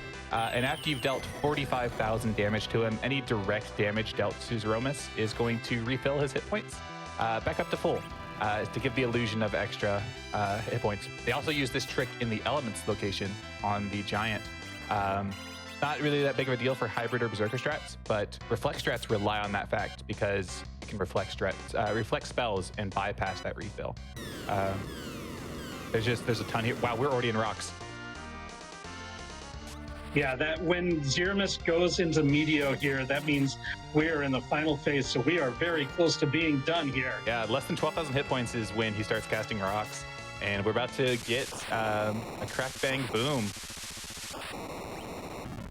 And there it is. There we go. Pankraz is our winner tonight. Waiting to see, because I can only see the timer on a delay here, what the final time was, but looking like 123 something. That is fantastic. Yeah, and that kind of shows, like, the first part of the game was, like, super sparse. Like, we didn't have any objectives done throughout the entire overworld, but then they all came right. And Dia is not far behind. No, not far behind at all. Really, like, if I had to point to one thing here that was the difference, it was Pankraz taking that Odin fight, getting that tower key, because between the tower key and the package, he had 10 key items for his grind before he did the Mom Bomb fight, whereas Dia just took a couple of gold dragons and never really didn't have 10 key items to get a ton of experience while on the moon.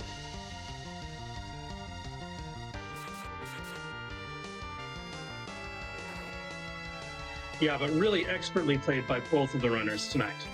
Yeah, absolutely. We're going to see if we can get Pankraz in here for a bit of a brief interview. If you've ever watched a Free Enterprise restream after a race, we typically try and interview our runners. Also looks like the final time was 1:23:51.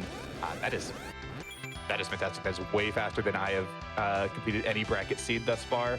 I do not want to be against Pankraz in the brackets, please and thank you. Hi, Pankraz. Well, Pankraz already knocked me out of the Swiss, so. Well, you knocked me out in 3-miss, so I guess I have Pankraz to thank.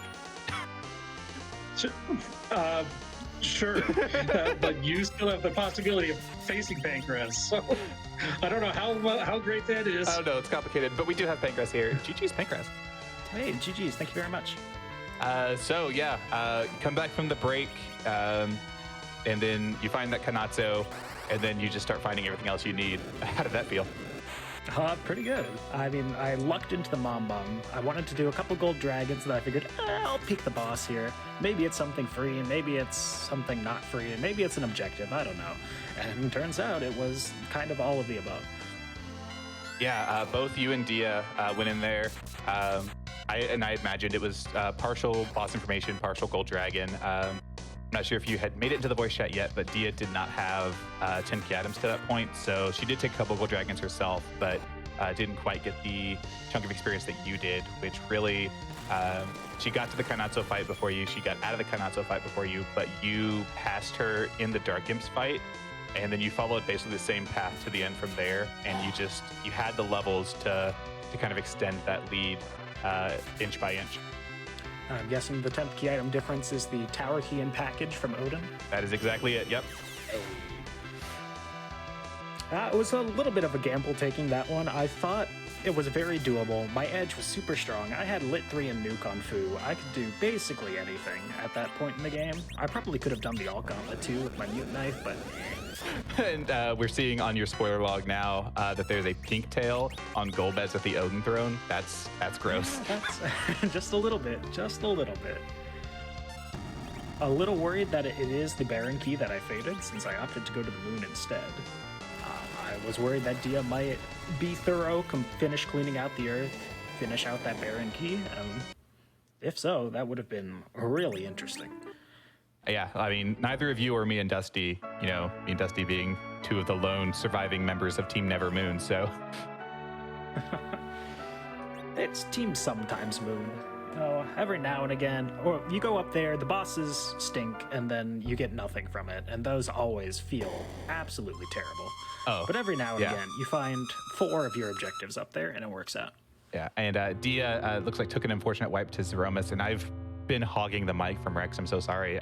Rex, go ahead if you have any questions or further comments. I think the biggest question I had about the run was, and you can tell me what your decision-making process was. When you saw Rosa, you decided to just cast her to the side and keep good old Porum as your white mage on the team. What was your thought process, and does this particular flag set influence that decision when you made it? Part of it is where was Rosa? Was she the Dwarf Castle character? Dwarf Castle, yeah. At that point, I figured I'm already investing a lot of XP in Porum. I might as well keep her around. I also didn't want to go through the whole process of unequipping everything on Porum, re-equipping it onto Rosa. I'd rather just keep her as is, save like a couple seconds through that. And also, it was late enough that Porum was just gonna do Porum things. I didn't need more HP or anything. I had Fu. I didn't need the aim command. We already got through the early game where she's gonna be our archer. It was like, Rosa's fantastic and all, but I didn't think I needed to upgrade at that point. I mean, you could just be honest and say that you were pandering to Demarine. Sure, we'll go with that one. We're pandering to all of the Porum fans. Or anti-pandering to the Porum haters. Take it how you will. I mean, both good. I mean, either way, right? Yeah, more or less. Either way, we get some Porum, and that's all that matters.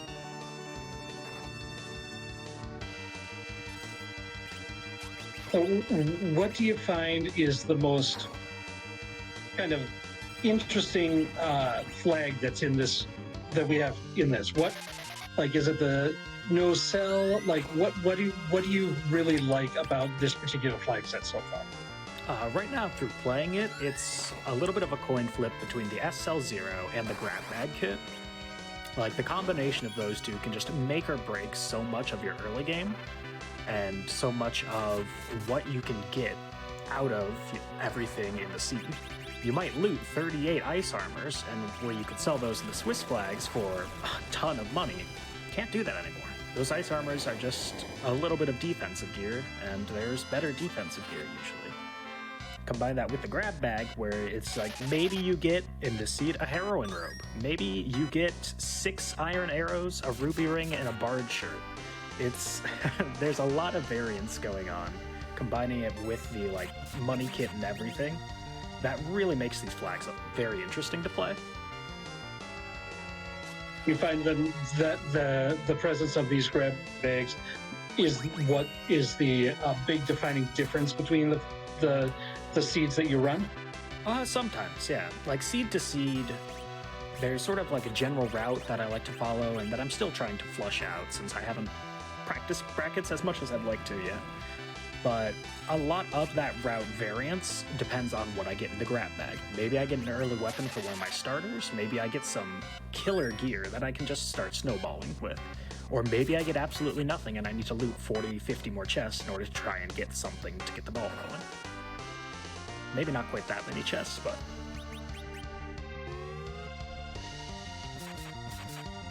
Well, I'm always partial to opening chests, so... I mean, it's a lot of fun. You never know what's going to be inside. It was a little more fun on Swiss with the T Wildish, since anything and everything can be just the best gear TM. But still, opening chests can be a good time.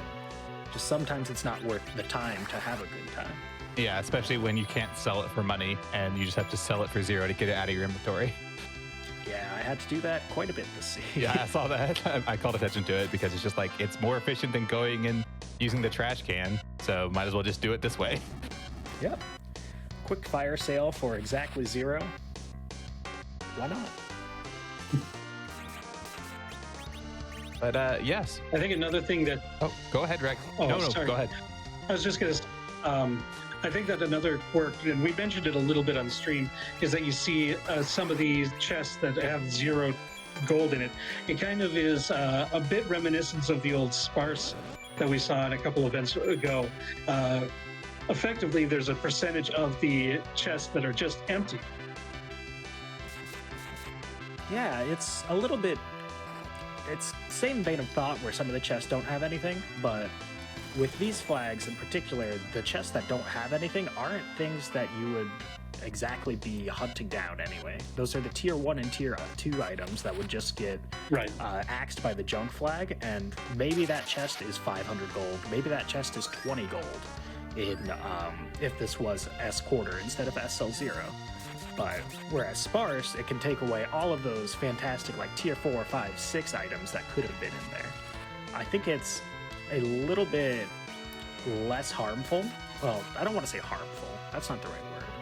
But a little bit less of a hindrance to running through it than sparse was in the previous tournament flags, which makes a little bit more of a better time, I'd say. Yeah, it still feels bad when you open up a chest to get 0 GP because that's basically an empty 100%. chest. But at least you know, okay, that didn't used to be a Stardust Rod. Yeah, exactly. Although sometimes, you know, you loot 4 chests in a row, they're all 0 gold, and then you start feeling bad again. Yeah, absolutely. But I was going to mention brackets are starting up next week. You and me both ended up in the 12 points pool by very different routes because you pulled Dia round 1. Got your rematch here. You hoping to get another rematch in brackets, or is there anybody you're particularly eyeing for this first bit of brackets? I mean, I'm always down for rematches. Like, I love a rematch against Dia. I love a rematch against Dusty from the semifinals of the last tournament. I love just playing. The tournament has been a blast so far, and I'm looking forward to basically anybody. Like, some matchups will be more difficult, some will be slightly less difficult, but it's either way. There's going to be a good time to be had in racing and a good time to be had in watching other races. Yeah, and looks like Dia made it through here on her second attempt. So GG's to Dia. I'm waiting for my stream to catch up so I can see the final time again. But yeah, we'll see if we can get her in here as well.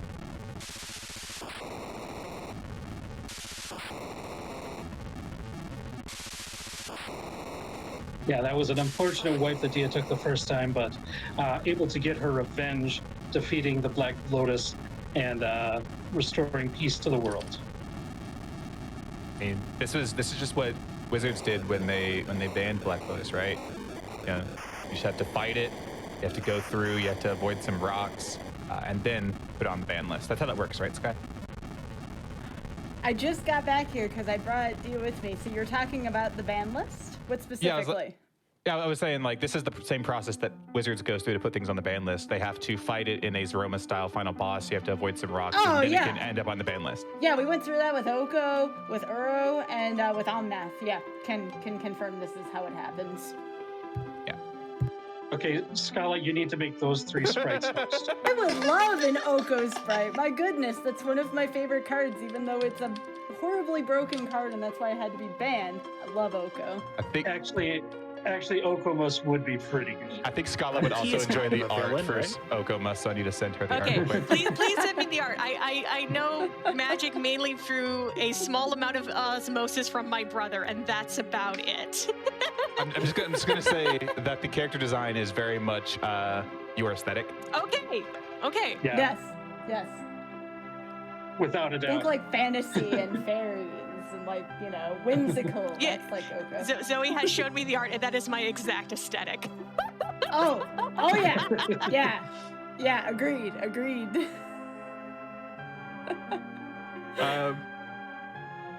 But anyway, Dia, GG's. Thank you.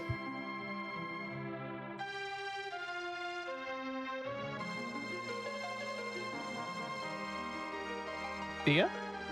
Yeah. Oh, okay. I didn't hear you respond. Thank you. Yeah, so that was really well played. Unfortunate wipe to that Zeromus there, but what did you think about the seed overall? Pretty root spots for both those bosses to be, actually. Cannots are at a very high HP spot. Obviously, it's nasty. Mop Bomb with a super punchy spot. Luckily, we had 2 blinkers to just get through that pretty easily.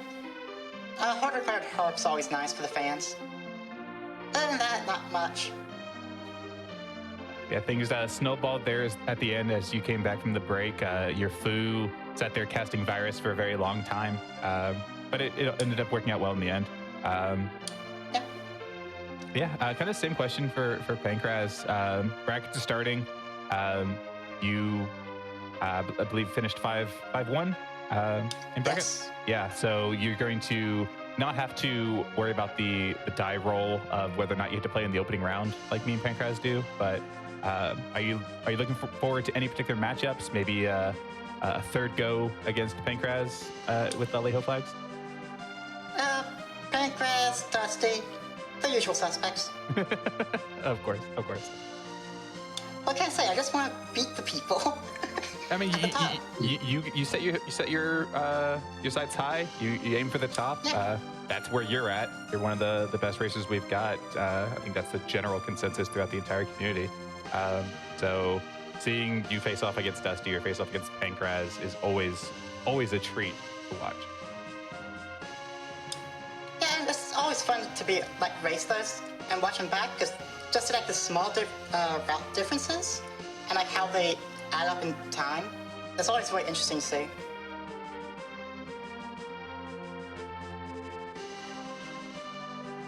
I'm about strapped for comments or questions, so Rex, if you've got anything else. Not really. I think we've gone over most of it. I just want to say GG. It's always a pleasure to watch you run Free Enterprise. Thank you. I actually have a question.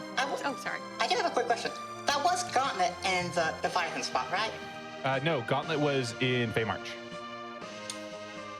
Yeah, the Leviathan spot. Leviathan. Oh, sorry. I heard Baigen. My ears aren't here apparently. Yeah, I noticed the delay, so I reset out before actually seeing any of the sprites. Yeah. But I was only 95% sure it was Gauntlet. Yeah, that delay trick is pretty nifty. It's very fun to surprise people on my stream when I'm streaming for Enterprise and go, oh, this is Gauntlet, and it appears, and they're like, how did you know that? I was like, wait a second, there's a delay. Reset, leave. Yeah, you're absolutely right. The delay was there because that was indeed Gauntlet. Yeah, that's what I thought. And then just Charm Claw's the worst claw. Well, I do want to remind you all to please follow the runners and commentators. I've been plugging them throughout, so please give every single one of these runners and commentators a follow. I will put them there one more time. And I would like to thank everyone here for the wonderful organization of this event. I learned a lot about Final Fantasy IV. I still have a lot more to learn. There's a lot here. I like the goals. I like goal-oriented randomizers. I discovered that through watching that, so I may have to try something like that at some point. You can join the Discord. You can always We've been you can hit any of us up. Any of us would be happy to help you out. Yes. And if you ever do decide to play it, if you stream it, you know I'll be in your chat. So. Oh, definitely. I may give it a shot at some point, although I know nothing about the vanilla game, so it may help to go back and play through the vanilla game first. I always advise that on this show. I mean, that is the thing. Like, if you want. You can have some elo-based matchmaking if you get into it. Oh yeah. But Rex, go ahead. What were you saying?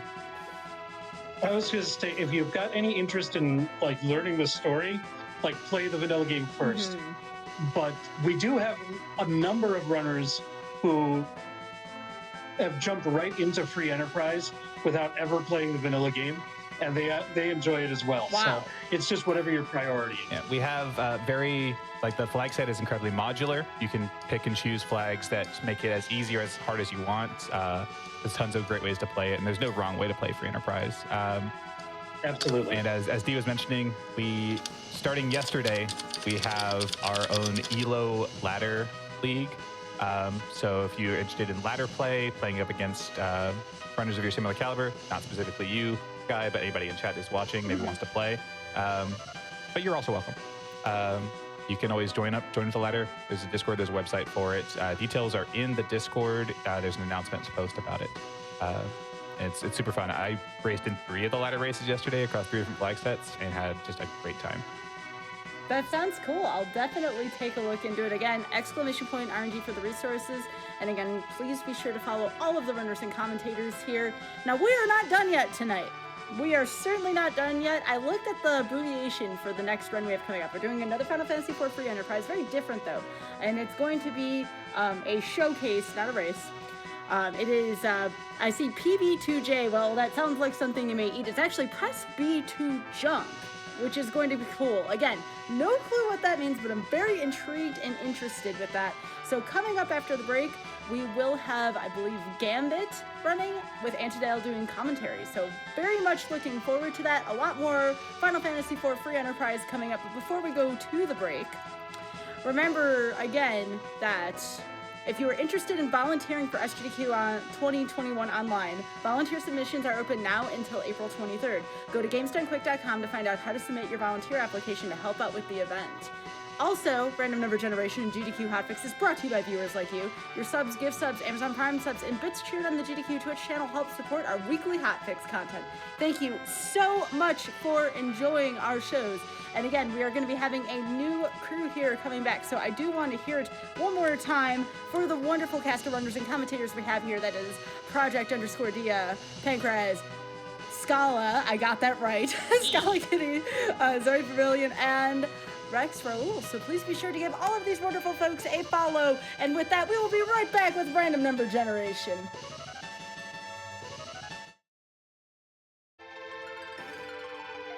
Welcome back to Random Number Generation here. We have another category. We have Push B to Jump Final Fantasy IV Free Enterprise is the randomizer. And I am joined here by Gambit, who will be running, Antidale on commentary, and Scala Kitty, who will also be on commentary here. Welcome, y'all.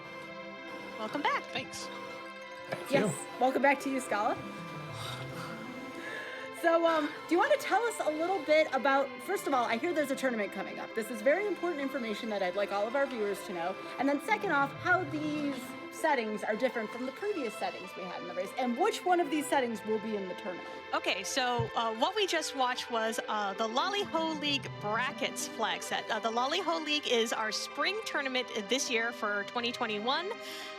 We just actually finished up the first half of the tournament, which was our 6 weeks of Swiss matches. Now we're moving on to our brackets phase, and I know we have a lot of the free enterprise community here tonight. I know on Saturday we said this is going to be Friday. We decided to move this up a little bit. Bracket reveal stream is actually going to be tomorrow night at 9 o'clock p.m. on our flagship channel, which is twitch.tv/freeenterprise. We're really excited for folks to come out and enjoy the tournament. Tournament is going to be back up and running starting next week, and we'll be showcasing all of the same flags that we just watched. So all that sort of high-level, really intensive meta play that we just sort of watched. But one of the other really big and fun things we do in Free Enterprise is we like to celebrate April Fool's Day. This is something that our lead dev Boardface does. Starting off, the first one was in 2019 when he dropped what we call now the vintage flag, which turns Final Fantasy IV into Final Fantasy I aesthetically. But this was the one that we had come out in 2020. This is Push B to Jump, and it does exactly that. Yeah, you can push B to jump, and you can also push B to jump. So what button do I need to press again? B. Okay, gotcha. B. So I'm Annadale, and I run one of the racing clubs that we have for Free Enterprise. We have a bunch of weekly races that happen when we're not in tournament season, and the one I run is the Mesidian Jumping Club, which takes advantage of this April Fool's flag that really lets you do a lot of sequence breaking in the game. I enjoy it so much because of just from watching things like people play Super Metroid and stuff where you can do a lot of sequence breaks, go around the logic. It's a lot of fun, and this is a time where Free Enterprise lets us do that. Yeah, Push B to Jump opens up the game in very interesting ways, to say the least, and I'm looking forward to showing off some of those ways some of the things you can do with it. And to kind of talk about some of the differences in this flag set and the one you just watched, not only do we have that Push B to Jump flag turned on, but we're going to get a little more power than that other flag set has. We have the Wildish Treasures turned on. There's none of that SL0 stuff, so again, we'll be able to sell things for money and then turn around and buy stuff with that money. We also only have 3 objectives to do. We have to forage and trade the Pinktail in, just like the other seed. But we also have one random one, which is to trade away the Pinktail, or the Rat Tail. So some nice double utility there with the hook. And you actually do have to complete all 3 of them to get the crystal for this one. We don't have any of that. Only have to do part of them. You actually have to complete all of them this time. Yep, so if we're ready, I can go ahead and get underway. Yes, absolutely. On your account. All right, I'll go ahead and count down in 5, 4, 3, 2, 1, go. Good luck and have fun. Looking forward to seeing this. To elaborate on that little bit of a cheeky, you can push B to jump and you can push B to jump. You can jump outside, you can jump around, just like in Final Fantasy Mystic Quest. Golbez and a pan, that's a nice start. And also Tella is very, very fancy. If Gambit wants to, you can do a whole bunch of different sequence breaks available just right away. We'll see what he likes to do. Everyone routes this a little bit differently, just based on whether they want to hop into places they get treasure you normally couldn't get, or hop in, maybe find some characters you couldn't get, or some other things. Gambit, what's your plan here with that start? I love me and Tella, so I'm very happy to see him. But for right now, there's some pretty darn good loot in Baron Castle, because it is a gated objective, and I'd really like to get to it. So I think I'm going to start there. Yeah, normally you need the Baron key to do what Gambit just suggested. But we're going to see him open the lock and just kind of hop right over these guards he's talking to. Or he's going to hop over the fence, then hop back over the wall. And then presto changeo, he's right in Baron, looting this place without any locks or keys. And again, with Baron Castle being technically a gated area, the loot is a lot nicer. So a lot more stuff I can find, a lot better stuff I can find. Well, Blacksword would be nice if not for the fact of where I'm going next. Yes, so again, giving a little bit hint of his plans, he's got that Tella that Boreas that he just picked up is something that he can use to cast Ice 2. That Zeus Rage would also cast Lit 2 as well. So we got some nice what we call J items, which lets him, those are items that are in the Japanese version of the game that we have turned on this particular flag set. And that'll just let him, people who can't normally cast those things, cast those at a pretty decent power rate, which will actually let him just clear ordeals very, very fast, get tele all his spells, and would turn Dark Knight Cecil into Paladin Cecil pretty much right away. So normally you don't see ordeals climbed for quite a while, or it takes a bunch of time, you gotta fight some bosses. Gambit's just gonna skip right over those bosses using that push speed to jump. It's going to be a nice, easy climb, a couple of jumps, and have everybody online. Finding a lot of good weapons for a couple different people early, which is nice. Yeah, we saw a couple Dragon Whips, which are pretty nice for Rydia if we ever find her and want to turn her into a melee character. Nice back row. They sell pretty well too because they're a pretty late game weapon in the vanilla game. So definitely good things to find. We do have the standard shop flag turned on, which means the Gambit can't buy the best of the best things, but you can buy lots of really neat things. And shops underground are a little bit better. Normally you have to have either the Magma Key or the hook to find your way underground, but Gambit doesn't actually need either of them. He has successfully hopped over both the Mylon and the Mylon Z encounter triggers, and we are just straight into the Crystal Room here. Yep.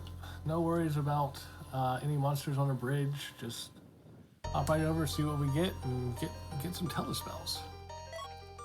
And hey, that's an objective. Hey, very nice. This is not a boss I wanted to see here. It's not too bad though. You've got what, 2 Boreases and a Zeus Rage? Yeah. Yeah, just problem is I've got to now waste 2 items instead of 1 to get through it. Yeah, but you don't need them that much anyway.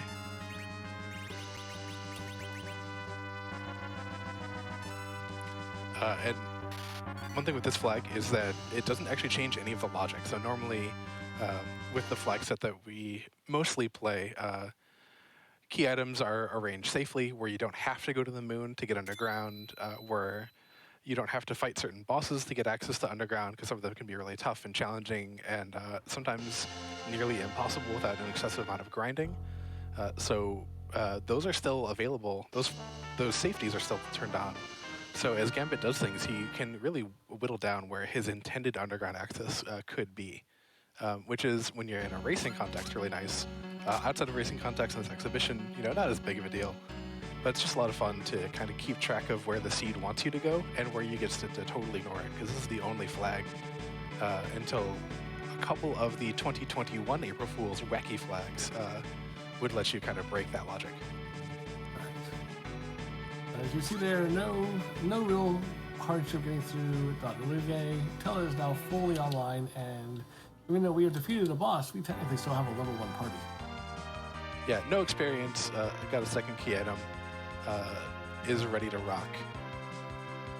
Here, normally you'd be fighting the hovercraft and Damsian, but instead we just get to hop over mountains. Does that make you feel strong and powerful, Gambit? Oh yeah. I mean, again, you can press speed and jump, so take advantage of it. Jump over those mountains. They're no problems. Jump over mountains, jump into water, jump out of water. It's a full service flag. We talked a little bit earlier, and we did see with the previous exhibition that these shops underground, we kind of rate everything in terms of item tiers. Better items have a higher tier, and this shop in particular is guaranteed on the current flags that we have to have 2 tier 5 items. Those coffins and those Bacchus wines, the Gambit has found are those 2 guaranteed tier 5 items. Coffins we saw Dia use a lot in the last race, being able to just cast effectively fatal on one single enemy. And the Bacchus wine gets you a nice self-berserk. Get nice and angry, pop open a can of Bursk, as a longtime previous commentator, Alexa LaFay, used to say all the time. So that's an Edward. I don't really feel like taking an Edward. Bye. Yep. Many things are encounter triggers, and if you just hop over the single square that would trigger that, you don't have to do it. So Edward and whatever flavor of Mylon that is in a purple robe will just sit there staring at each other for the entire rest of the scene. It's someone I can come back to later if I either find a spoon or need an anchor at some point. But right now he can stay there. save, because you never know what bosses might be down here. Yeah, Gambit is setting up to have a potential to do a very cheeky break, kind of hop over thing.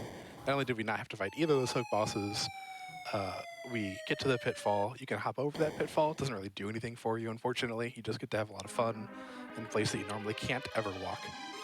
But that is a Bahamut. How many Skybilz you got? 2. I think, well, the magic there is really bad, isn't it? I believe it is. I don't think I can get through. You know what? Let's give it a try. So Gambit's gonna just hop over the fence there. Normally there's a save room in that room above what he's going into now, but because we're way out of bounds for what the game thinks we should be able to do, that actually doesn't take you to save room. It takes you to one of the treasure rooms instead. But Gambit going to give a whirl at this top of the tower boss, having fought nothing else except the Dr. Luge, and not really normally having access to this quite yet. I don't think I want to get through this, but we're going to give it a try. Yeah, as we kind of talked about in the previous run, that we scale all the bosses to the stats of what the place they are going to be put in the randomizer.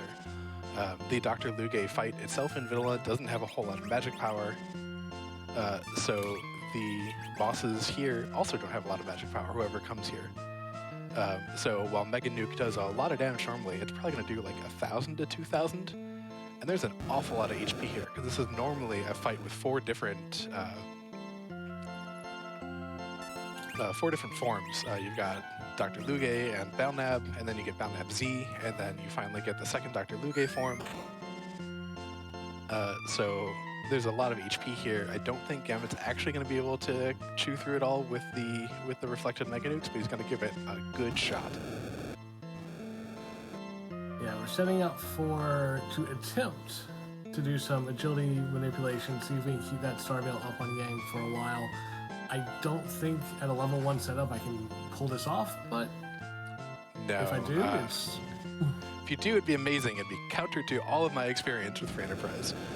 What Gambit's talking about is that to dip very briefly into a very advanced portion of the deep, deep underpinnings, there's kind of an event system deep and underneath everything, and there's a timer, and only one thing can really happen at each ATB tick, and if something is always happening, like a Berserk character fighting, then other timers can't fall off, so that wall would last forever.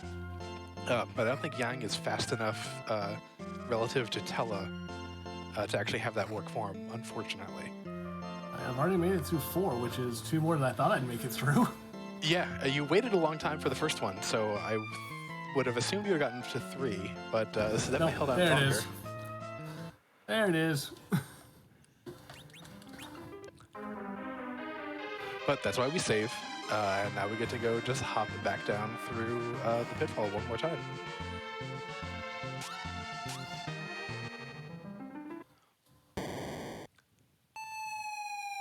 Yeah, but that top of tower skip is one of my favorite skips when it's able to be pulled off. Again, just level 1 party, not able to pull it off here. Yeah, normally you like to kind of hold off on coming underground, don't you, Gambit, so that you can pull that on and be able to take that encounter pretty much no matter who it is. Pretty much, yeah. I like to complete the overworld checks first and then do that encounter, but wanting to show off a bunch of different skips, a bunch of different things we can do. Plus, I've got that pan sitting there burning in a hole in my inventory. Let's go ahead and take care of that, too. Yeah, that sounds like a good plan.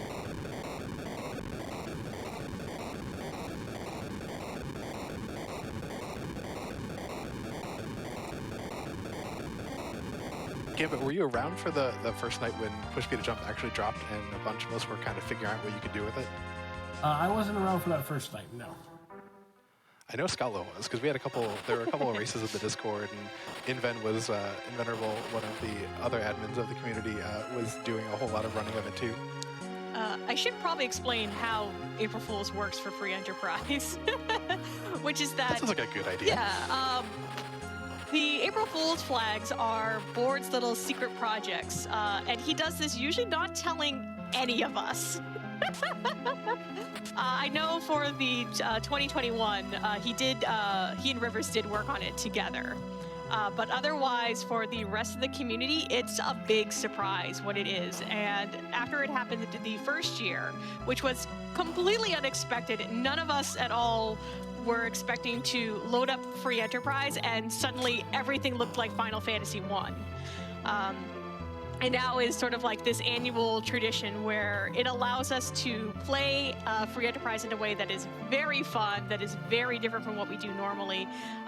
Push Me to Jump just happens to be the one that has gained its own meta around it, but the 2021 April Fool's flag, Wacky, has also garnered a lot of attention and a lot of love as it adds in 32 separate different wacky play modes that you can do. And they're best to be kind of like experienced as they are, but we can name like a few of them. I definitely like World Championship of Darts, I think is a really fun mode. Do y'all have a mode you'd like to share with chat? Enemy Unknown is, as an XCOM enthusiast, is one of my favorites. I think that I like Kleptomania the best, although the first one that I ran, I think the one I've completed was Holy Onomatopoeia Batman, which I think is possibly the best name, unless it's Payable Gomez. But what those are, what they do, we'll leave that all up to y'all to find out. And hi, Crystal Sword. Yeah, you might want to find the Cecil Gambit. Yeah, I think I do. Let's go ahead and turn this pan in, and then we'll start, maybe looking for some more characters. Now, Gambit, I saw that you passed up on those sirens up there. Do you have a plan for getting your levels in a different way? Possibly. Depends on some of the key item distribution. Also the fact that I am currently broke. Oh, that's a good point. Yeah, I spent all my money on the Bacchus and coffins in Evelyn, so I have no money currently. As you see there, I can kind of do a little skip here in Fabul where I jump over the wall and can get to Sheila's tower faster. Yeah, there's not actually a whole lot that's complicated with turning on Push Me to Jump. It changes how you approach the game a little bit, but the game itself is exactly the same, other than what you can, a little bit of skips, and that you can push B to jump in combat. So, Kane, I'm sorry, but the game has betrayed you. You're no longer quite so special. I'm going to show that off in a minute. Well, I'm sorry. Actually, I should have done that in the Bahamut fight. That might have made the Bahamut fight more doable, too. But timing jumping over Mega Nukes is a thing. It's a little rough, yeah. Also, we're 15 minutes in, and we're still a level 1 party taking our first encounter that's going to give experience. And what a nice free encounter it is. Just get to sit here and enjoy the warm glow of Edge's parents. The royalty of Evelyn coming to try to invade Fabul today. Thankfully, Gang is home, so he's going to be able to defend his home castle, and everything will be fine. Yeah, but as Scala mentioned, this kind of has developed its own racing scene. I know that when we first had this drop on us last year, I was very enthusiastic about it and just wanted to play it more often and actually race it because it's an interesting change-up in how Free Enterprise works a lot. And so I started having a weekly race for it.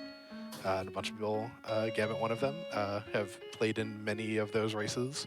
It's kind of developed its own meta about what people like to do, and each person has their own kind of concept of how to best route efficiently. Because, as you heard Pancras talk about, and Zoe and Rax talk about too, and as commentary, routing efficiently is really important if you're racing Free Enterprise. But this changes, upends a little bit your ideas of how you want to think about routing it. Because we did just hop straight underground, we got to do the glorious full Fabul check all in one go.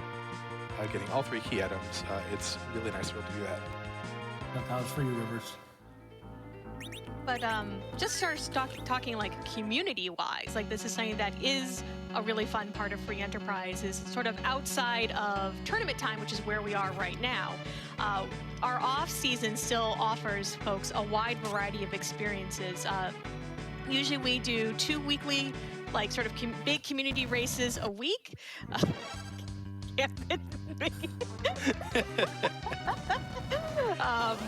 And for those, the flag set changes every week, so we sort of play a bit more like fun and thematic with those.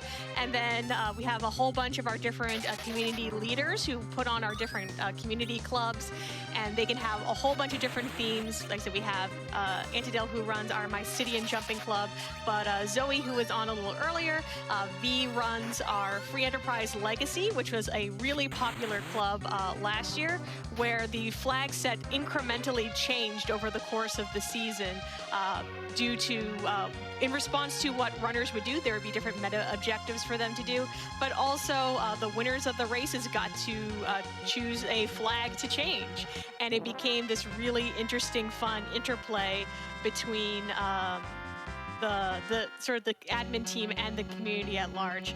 And like we said earlier, there's no wrong way to play Free Enterprise.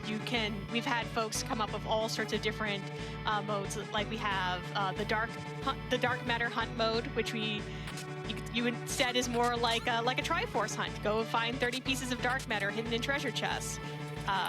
And then we have people who will put on different sort of fun challenges for themselves, like doing like a $3.99 chest scouring, or people who just like talking to the NPCs. There's just a lot of ways to enjoy all the little things that we've added to this game that I think means a lot to all of us. Yeah, absolutely. That's a really good rundown, Scala. And Zoe's Enterprise Legacy was definitely a highlight of the last off-season in terms of being able to just enjoy the game in a different way. Gambit showing off some talking frogs and continuing just to ignore walls entirely, just kind of hop right on over them. What was your suggestion of this flag set? We didn't see the last run come and talk to Edward because demist is a great way to kind of make that what is normally given the Twin Harp in the vanilla game a free check.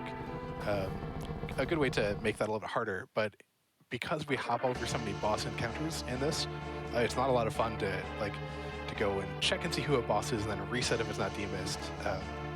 So we just kind of streamline it for most push P to jump seeds where the flag set isn't random. Because, like I said, it's just no fun to constantly save scum the concept of where a boss is and looking for demist. We're just going to give you some fun stuff. Go enjoy playing the game. I like how you said to literally hop over bosses. This is wild to me. Yeah, I think this is like if you are at all interested in this or getting into Free Enterprise, for as much as learning the specific places to hop over stuff is a little bit cumbersome, it actually makes it a lot easier if you learn those trigger tiles, because you just have to fight fewer things. Like the vanilla Mylan Z spot, there are some bosses there that are absolutely atrocious to deal with low-level parties, and you just skip right over it. Hey, that's a Cecil. You've got a crystal sword. Oh, yeah. That's a Foo. Foo is great, but he's not as great in push speed and jump. Yeah, we do keep the Fuseya challenge on in this flag set. This is one of the ladder flag sets, too, that Gambit's showcasing. This is one of the 5 rotating flag sets for the Free Enterprise ladder that did just start yesterday. And we do have the Fuseya challenge, so we do have to fight lots of bosses in order to get him to be fully powered.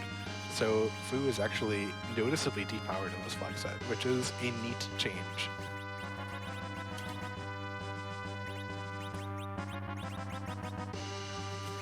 What all do you have? Nice, we're fine. I say we're fine. Watch this be something I can't do right here. I was going to say, you know how things turn out marathon luck-wise. Don't tempt fate. You saved, right? I did say yes. On you bet. Yeah, this is fine. As long as this doesn't tip, this should be over real fast. I mean, you could have just used a nice Star Veil and done a reflect kill too with those fire 3s that Tella's got. Huh. the famous line. Did you say? Ooh, that's a little. Okay, yeah, no. Yeah, the magic here is really strong. Yes, it is. I know Rex and Zoe talked about it a little bit, but the other counterpart to how vanilla stats worked was, hey, does this boss really need to land some important spells? Do those spells not really do any damage? Cool, we're going to put the magic straight to the roof. So even though this is a fairly low-level spot in vanilla, this is where in the vanilla storyline, you come up, you see Golbez, you hand him over the Earth Crystal, and then you fight Valvalis. You're somewhere around like level 20-ish, maybe a little bit more around here. But Valvalis really needs to land that weak Endstone spell, so they gave her a lot of magic. Unfortunately, Rubicant casts a lot of magic in that fight when you transform the elements. So those Fire 2, Fire 3, and Glare spells are going to do just an awful lot of work against the party. So Gamma's going to take advantage, hopefully, of the fact that when you reflect spells onto stuff in Final Fantasy IV, it doesn't actually activate any of the scripts associated with taking damage. Because reflected damage works a little bit differently. So Fu's going to throw up a Star Veil, and then we just kind of pass turn to Tella. Hopefully Tella lives. And then we're going to toss some Fire 3s at that Star Veil. Ooh, a Blink would be nice on Tella. Or a nice cover, yeah. And so while we saw elements transform before, it's not going to get a chance to transform this time, because we're just going to reflect the damage back. The game on reflected damage doesn't look at any of the reaction scripts to things, and so elements just dies. One Fire 3 from Tella. Yes, ladies and gentlemen, Tella can be useful sometimes. And 13 levels on that Cecil as well, so Crystal Sword Cecil should be online now. Yeah. Crystal Sword is the best weapon in the vanilla game. Does a lot of damage, gives Cecil a lot of stat boosts, and just makes him, as we affectionately say in the community, go burr. And one thing you'll notice is I don't have an Earth Crystal in my inventory, yet I've completed the Tower of Zot. The joys of push speed and jump, again, be able to skip trigger tiles and the like. You're able to just kind of jump into things that you normally couldn't get to. For example, I am about to do Baron Castle without a Baron Key. That was a... You got a tower key for that? Legend Sword, okay. Yeah, so required item that Gambit got there for this particular flag set, and did not need to actually find the Earth Crystal. We know it's out there somewhere. But shoot, that could be on the moon, buried behind like a mean moon boss. Today, the real king of Baron is some guards. Remember what I bought down in Evelyn? I bought some coffins. I bought some coffins.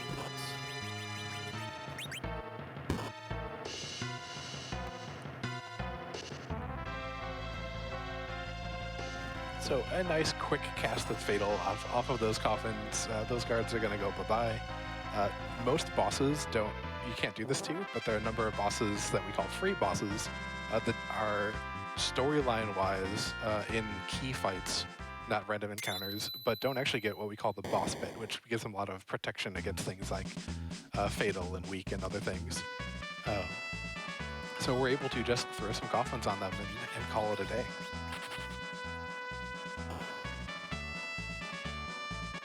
As much as I love two Tellas, I have no need for two Tellas, so we will definitely take up the Iridia over a Tella. Yeah, Tella is great utility, but lacks a little bit in the damage front.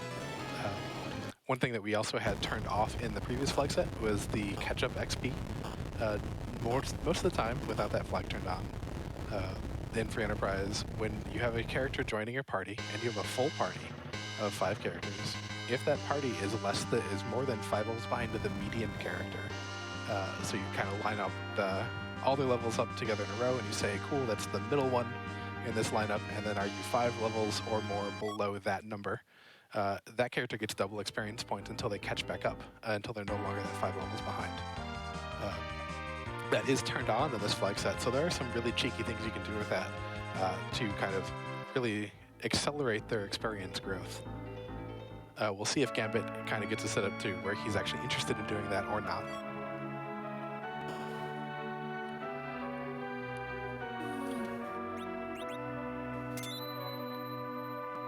Kane is not bad. Kane is actually going to replace that Rydia because I like damage. And I am thinking this party is set up for Zerg strats the whole way, so that is the plan. Yeah, but can I make a special request? Sure. Can you go into the iron shop and just hop back and forth over the Gaipo and Lady to give everyone that satisfaction?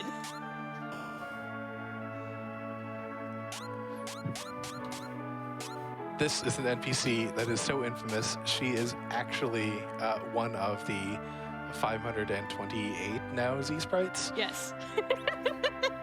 Thank you. That was. May I sell you some things? Yes. I'm a shopkeeper now. Suddenly we're playing Dragon Quest 4.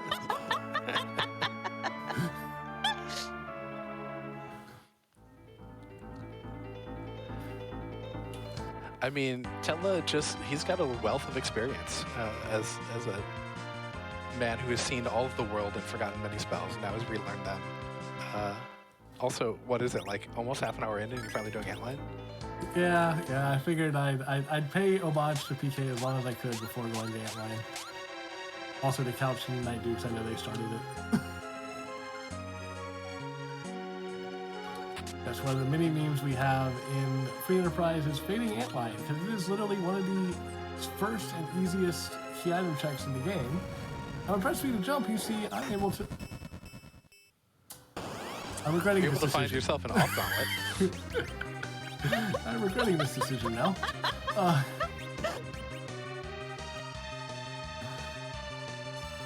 I forget, did we see the alt gauntlet in the previous race? We did not. We did not. We saw it briefly, but we did not fight it because it was down That's the right. So normally, this is the Fabul Gauntlet, which in the vanilla game is when a whole bunch of generals and fighters and some sort of monsters attack the party in waves at Fabul. Community member Rex Rule, who was on commentary last time, suggested, hey, how about instead of that, you get random enemies from the area. So we don't. These are actually the vanilla encounters in this cave, and all of them do, depending on where this is found, are pulled from what is either the actual physical area or, in a couple of cases, from a logical extension. So the Odin spot, where Odin is in the bottom of the Baron Castle, does not actually pull from anywhere around Baron because that's a little too easy for that spot. So instead we pull from the Fey March because it's kind of the logical place in terms of where the game would expect you to be fighting stuff and what level power you should be in order to fight those. And the Alt Gauntlet is actually a pretty interesting change because if you've noticed while we've been playing Free Enterprise, we have not gotten a single random encounter. Random encounters are on a toggle for the most part. That, again, is something that you can change with the flags. So we usually, other than like the trap chest that we saw in the last race, we usually don't fight any random encounters. So the Alt Gauntlet also kind of acts as this very interesting sort of pop quiz as to how much of the vanilla random encounters do you remember from Final Fantasy IV? Which was shockingly small the first couple times that I ran into them in many places. I had a lot of like, wait, what's this and what does it do? And oh gosh, I'm dead now. That's unfortunate. It's more a question of what does this counter with? Hey, look, it's a magma key. There's our underground access. Hey, that's nice. But as what's going, Scott is saying, you can turn encounters on and off. I will. I like to keep them off because encounters just make you go slower. Yep, they're not terribly interesting most of the time. With the Gauntlet, they can be really interesting and very challenging in some locations. There are some places that chat in any of our races absolutely loves to call out for an alt Gauntlet. Scala, what's your favorite Gauntlet that you've seen? My favorite Gauntlet? I like the sheer like terror that the Ogopogo Gauntlet gets. That's the sort of the spot right before you go to Zeramis, and it gives you like basically like the absolute worst of the lunar subterranean to have to fight down, and it's just part of that sort of like oh no that you go through like when you're playing the vanilla game, and you're hoping you don't run into any of those on that very long walk down to Zeramis. Yeah, that's a very good one. I remember in the kind of prospectus that Rivers McCowan had put out for the Fabul Gauntlet, which was our spring tournament last year, he had kind of written a nice guide. And something that our community is really good about is sharing information. And he's one of the top runners of this game, even if he doesn't always have time to join the tournaments. He wrote a really good guide as kind of his thoughts of what the flag set was and what you could do with it. And what things to watch out for, and put it out to the community like a week or so before the tournament started, so people got to read it and kind of get a leg up, or maybe kind of improve their play a little bit. And one of his notes was, buy some Dragoon gear, because the All Gauntlet at Ogopogo is going to wreck you if you don't. Because there are lots of red dragons in that encounter, and it's no fun if you're not prepared. Dwarf, please. And of course, they don't even have what I want here.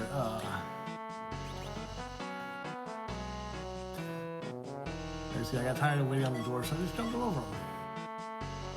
Yeah, NPCs in this game are just awful. Right now, my kingdom for a dwarf axe or a bow of some sort. Axes are nice, but I want to right now. You hopping over things, it just doesn't get old. That's all I've been watching for this entire run. I've been playing this flag set pretty consistently for a year, and it still doesn't get old either. It's amazing. It's so much fun. Oh wait, Gambit, the next time you have a chance, can you show what happens if you try to jump like underneath something? Oh, we should have just done that in Dwarf. I can go back and do that. Also, we didn't get to talk to our friend last race. No, we did not, which is one of the reasons why I'm here. Our friend. Maybe it's just the whole animation of Tella, like, jumping over something. Yeah, so when Gambit next gets into a fight, and we might want to do a quick request to go buy a Siren, throw one of those Star Veils, and just jump with everybody on that egg. The jumping animation is delightful, and I missed what the job dwarf was. A sociology professor today. A very learned dwarf. Yeah, so it's talking about memes in the community. One of our memes, I'm realizing how many like good suggestions Rex has had over the course of the years, is the job dwarf. In the original game, you just go talk to him, he just says, I'm a farmer. And what we've done instead is, I believe he has the most random options of anything in Free Enterprise. And every seed, he basically just has a different job. And we just go and say hello and find out what his job is today. It is a completely optional and very silly thing to do, but it is one of the things that the community has really come to love. Yeah, it is absolutely delightful. I think Board had just downloaded a list of occupations from somewhere, if I remember. I'm pretty sure that's what it is. Oh, can you not do it in Dwarf? Can you not do the little, like, thumpy noise? Apparently not in Dwarf. I'll have to go back to Fabul. Okay. I will definitely show it off in Fabul. Yeah, Fabul and Agart, or no, Kaipo are good places for it. I think I can do it in Baron Castle as well. I might go back there. I think. I'm not positive. Oh. This is such a good boss to push me to jump in battle on. It absolutely is, and I plan to do so. Because not only can you push me to jump, you can push me to jump. I remember the first night that this was out, and Invenerable had just kind of been hitting buttons.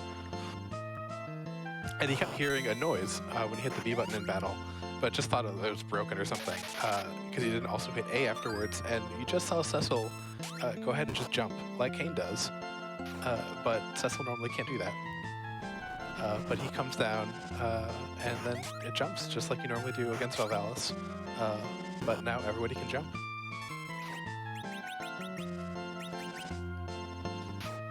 It is really fun to watch the jumping, especially to see the different sprites. You might only be able to see them for like a second, but it is actually really fun to watch all of those as everyone jumps. Yeah, it's really hard to see some of them. Sid comes down with his peep animation, so he's just like spying on the person as he jumps on them. It's ridiculous and glorious. Yeah, a lot of that is just because of how the sprite animation works for Final Fantasy IV. It's just grabbing whatever their special attack sprite is and using that for the jump. Okay. Kane betrayed you. Ooh, Yeah, this is actually not going super well. It's a good thing Yoshi got her out of tornado form. I calculated. And the boss behind us is not going to be hard, so I'm good.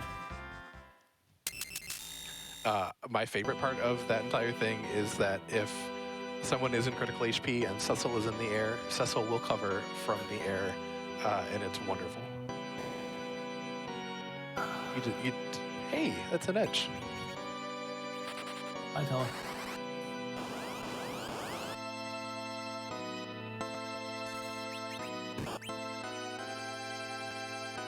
Edge is going to be really useful because he has actual hit points, and most of your team's dead.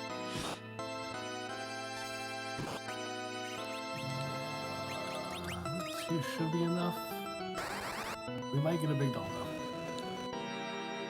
There's only No, that's 3,000 in enough. this spot. Yeah. That's enough. All right, we're fine.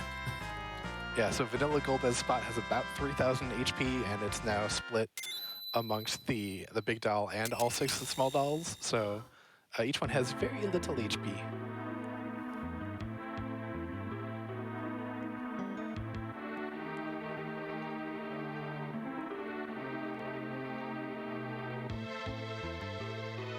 This is definitely going to be a Zerk strat team for Zromus.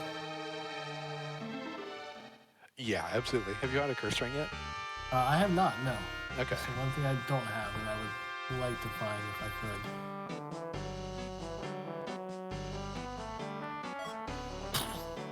That's a dart.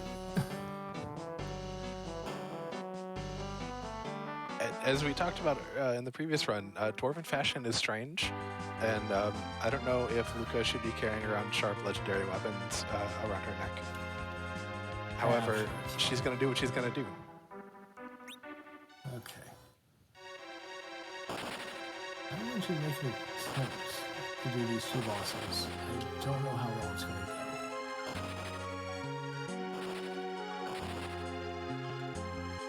go. Cecil, are you planning on cover strats? I'm thinking about it. At least for the Ashura spot. I don't think cover strats are going to get me far on the Lali-Ho spot. I don't remember who was there. I remember it was Octoman and Asura. Darkins. Oh, yeah, Octo's a little rude.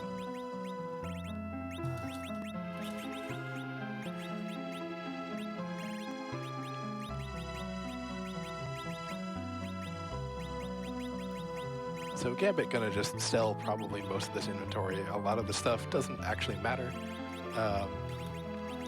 For his team, he seems like he feels pretty comfortable with it, so gonna buy a lot of sirens.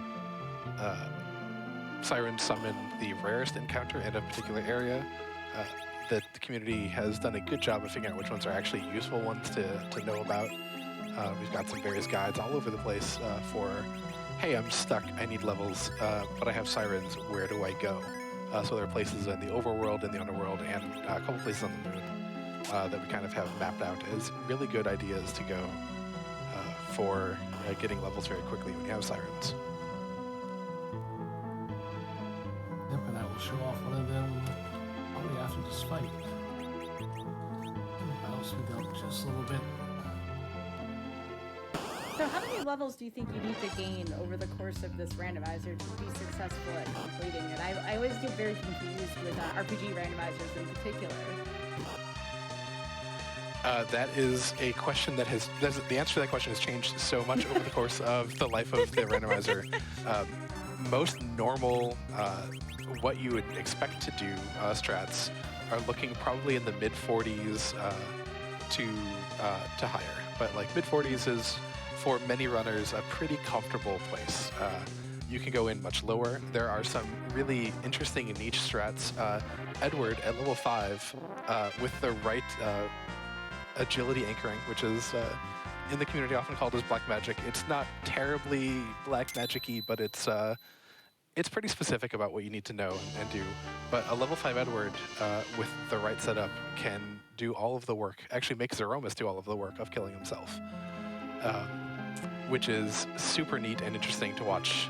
It's also very tense to do running and takes like 15 to 20 minutes. There's also been some newer strategies where you just have to get people up to 1200 HP. And if you have enough money to buy some various items, it doesn't matter what level you're at, because Zeromus' Big Bang has a little bit of a quirk in the script where if you time it right, you can get him to counter nuke you. But if you have Starveil, he'll actually counter nuke himself. And with that counter nuke, he lowers his magic power, so he'll do a little bit less damage because nuke itself is super strong, and Big Bang needs a little bit of help to be as nasty as it is. So if you time it just right, Zeromus will key up that Big Bang, but then he'll counter nuke you, so he'll lower the power and then throw out a Big Bang at that lower power rate, which coincidentally can only do about 1200 damage to you. So we've seen people in tournaments and various other flag sets go in like the low 20s, depending on the characters.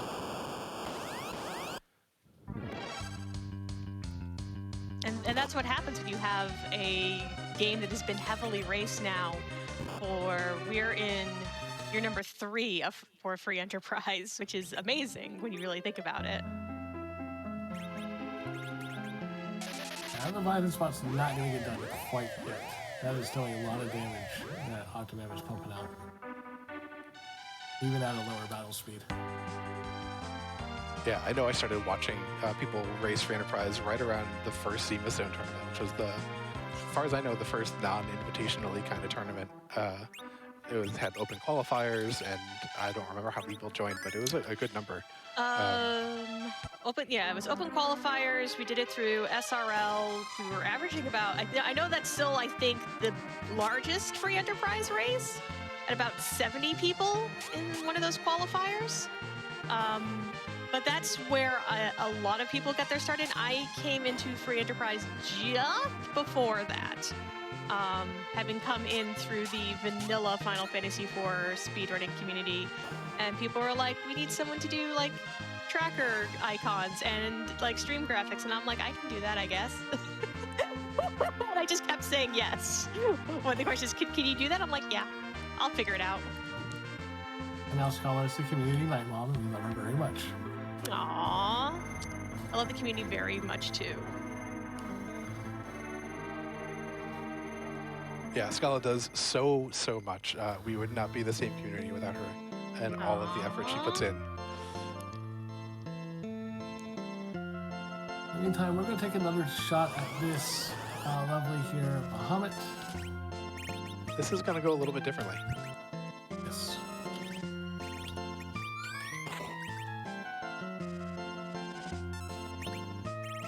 So what do all you folks do when you're not doing Free Enterprise? Or is it pretty much like y'all are dedicated to Free Enterprise whenever you stream? I know I played a lot of Hades when it was released in September when it hit 1.0, and a bunch of the community has played a lot of it.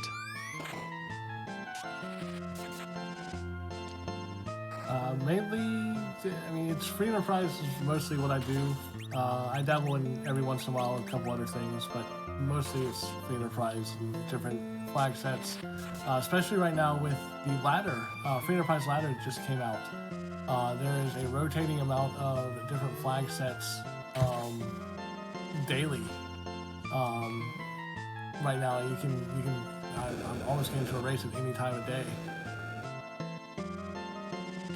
I'm just like streaming for something that is not Free Enterprise. I basically right now currently mainly do just like handling tournament stuff as far as like free enterprise and streaming in general goes. When I do manage to stream something else, I actually am normally doing a lot of art streams, and I would like to eventually maybe get back into speedrunning. I've done mainly RPGs, usually more like sort of like corner casey RPGs, like Final Fantasy Legend 2 and Vanguard Bandits are like two of the ones that I kind of got known for. Oh, and Loom, of course. So How can you forget Bobbin? I know, right? Cannot forget Bobbin. I would scream and bobbin, but I don't want to worry with yours out. But you find actually a pretty dedicated Final Fantasy for free enterprise streaming community amongst the different runners and players of the game. Folks that love it really love it, and especially like I said, with like Ladder just coming out, and with people doing tournament practice and prep, you always are able to find someone that you want to watch. And when we have the tournament in full swing, we are doing usually about 3 to 4 restreams a day of different matches, depending upon the volume that we have over the course of the week. And people just keep coming out and keep enjoying it, and we keep getting all this wonderful support from the community. And it's actually pretty amazing to have something like this that has endured for this amount of time, that attracts not only like a really decently sized community, but an overall really good community too. And I think a lot of that is we worked on leadership very much at the beginning. We make sure that we are very welcoming, very inclusive. We have, from the very beginning, have had voices on our admin team for people who are marginalized genders, for people who are LGBTQ, and it's something that I think really helps affect the overall quality of the community and the quality of people that our community attracts. 100% agreed. Mm-hmm.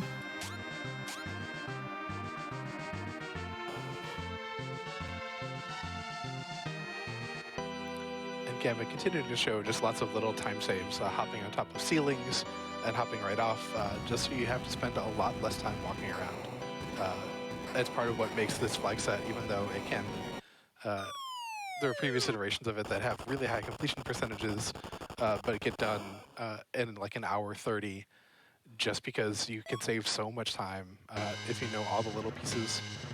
And Gambit, you got a twin harp. I think you're going to show off a very special little fun trick you can do. Mm-hmm. Unfortunately, I'm going to have to park a little ways away because I think I left the Falcon over here. Are you shaking your fist at past Gambit? No, I knew I was possibly doing this earlier, so I knew it was an issue. All right, you know what? We're just going to do this. We're going to play Switch Around Our Airships. Is this like when your roommate parks behind you and now you need to switch cars? Exactly. I need to go to work. You need to get up and move your car, please.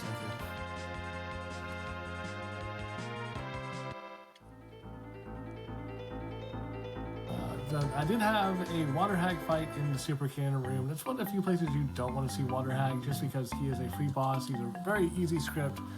Hit him 3 times and he evaporates. Unfortunately, it would have been faster for me with the HP in that spot just to outright hit him once and he'd be gone, so. Yeah, but unfortunately, Water Hag gets a whole lot of HP as part of the balancing, so that you can't do that. You do indeed have to run through that entire script, because everybody wants to see Anna show up at least once. At least it wasn't gone. Yeah, that one's a lot of fun with the tofu at the very end, because I hope you have some magic, because otherwise that's really rude. I just flame counts as magic, doesn't it? It sure does. And I know I saw someone in chat mention earlier that in Push Me to Jump, normally you skip over music entirely, because you can just hop straight over, grab the item, and not have to deal with this. So you don't need a twin harp at all in order to get the item from here. Gambit, however, is a man of the people. and is going to be actually providing some music, but also not really going to be fighting this fight. Once Dark Elf says me attack you. I don't have any kamikaze, sadly, so we had to sit through the script.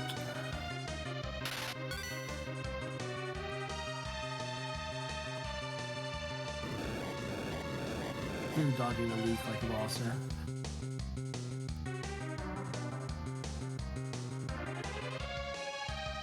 Everyone being like, we can't. If it was like, I don't know about y'all, but I'm fine. Yeah, he's definitely kind of wondering about his companions here, being like, I thought Cecily, you were part of the narrator. What's going on? Why this is not in trouble? But Calamity had another little surprise for us. Some of you will probably be able to guess what the surprise is, but I think we should be quiet, just enjoy.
Calamity really does great musical compositions for all the Twin Harp songs, and they are all a wonder to listen to, especially that one.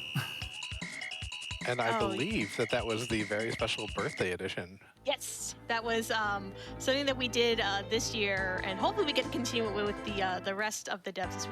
We had a little bit of some birthday parties for our devs, and where at least for me and Calamity, we exchange back and forth, making sprites and harp songs for each other, kind of as our birthday gifts to each other, which is really fun. The theme that I ended up going with for the harp song and the sprite for this seed is I wanted to show off both cases something unique that both of us had made. Yay! I love that noise. Yang gonna have a little bit of a sore noggin in the morning for jumping into the ceiling there a bunch. Okay, Yang's asking Kane, why do you do this? Why? And Derek.Mist is the real king of Baron all along. The jumping also kind of exposes places on the screen where I couldn't think you could access, and then all of a sudden I see you on this part of the screen. I'm like, what? How? Right. Yeah, So it took us, like we found a lot of them early, but Gambit hasn't shown off too many of the return tiles and wrong warps as you jump out of bounds, which are a lot of fun too. It took us a long time to really get to the point where we knew most of the things.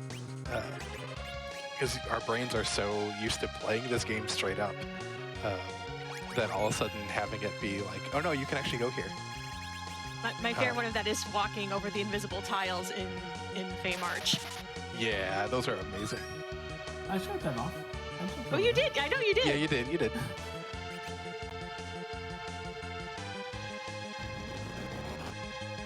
My favorite entire sequence is jumping out of the sealed cave. Because there are a lot of places. Yeah, there are a lot of places you jump where you can't, and then suddenly you're in a different room.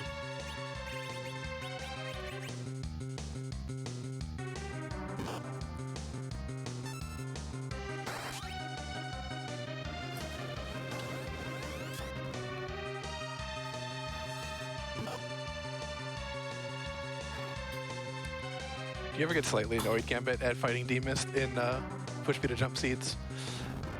Slightly, sometimes, if she's in an interesting spot.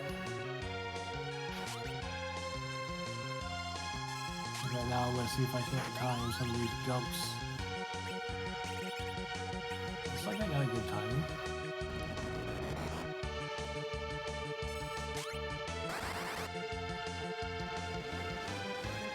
Also, of course, the reason. Yeah, Nuke does a lot of work here. That Crystal Sword is going to do less damage because D-Mist has a strength, is strong against holy weapons. So really going to just rely on Nuke here for a lot of the damage and to get some really fun jumps off. And I see in chat someone asking if there is a bonus round here. There is no bonus round.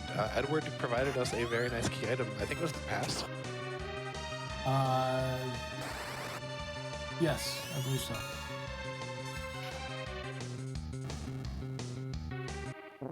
So this is just a normal fight. We can get a normal key item from the spot because we do have summon locations turned on in this flag set.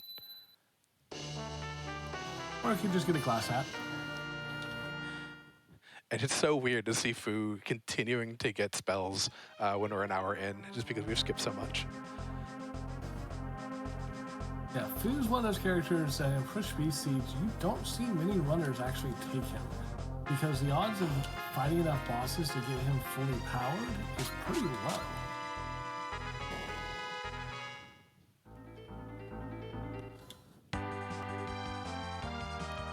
Also, I think I'm down to just the Leviathan or the Octoman and Leviathan and the Moon left.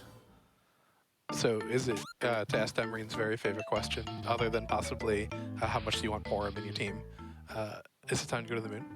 It is time to go to the moon.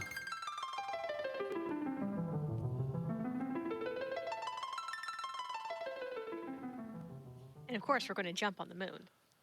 Oh, of course. You gotta jump on the moon.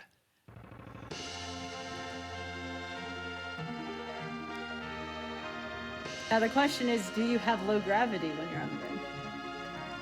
We'll have to see. Oh, we have to sit through the 50-minute cutscene. No! I actually wonder if you strung together like all the cutscenes in the DS version, does that equal 50 minutes? I don't think so, actually. It's been so long since I played the DS version that I couldn't tell you at all. Which is obviously a very, very, very different version of Final Fantasy IV. That's sort of like the interesting thing with Final Fantasy IV is that it's been redone and revamped so many times that we have to actually be very specific about which version of Final Fantasy IV are we talking about at any given time.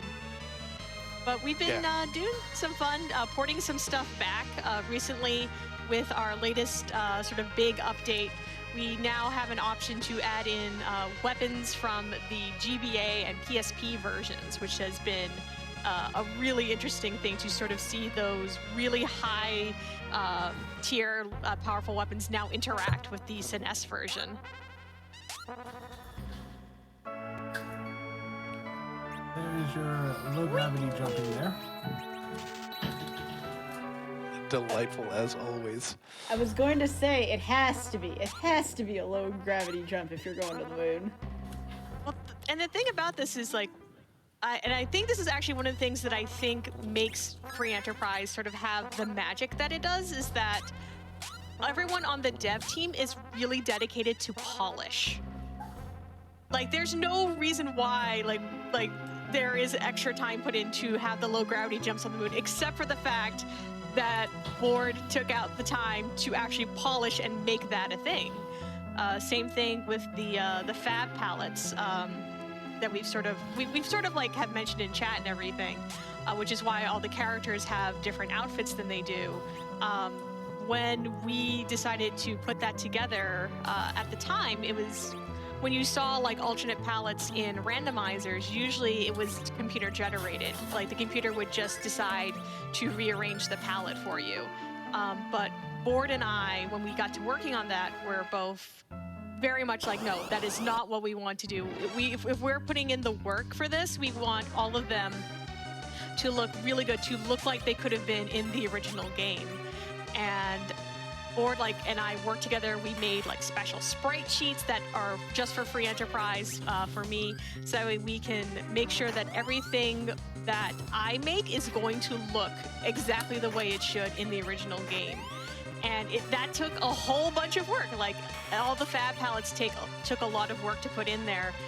But for us, that sort of level of polish is worth it for what you get in the end. And like I said, this sort of like very detail-oriented way we approach the randomizer, I think, is definitely part of why it has so much charm and appeal to people. Yeah, I remember being absolutely delighted when I stumbled across this on the moon, where you jumped a little bit higher. Like, it's just one of those, or didn't have to take the time to do that. Like, this was a great April Fool's joke that he was provided the community, and he just he knocked it out of the park and does those extra little bits of polish. And Gambit's doing a lot of jumping, but that Defender's doing an awful lot of healing. There we go. There's a couple of shots on the Defender. I underestimated how much HP it had here.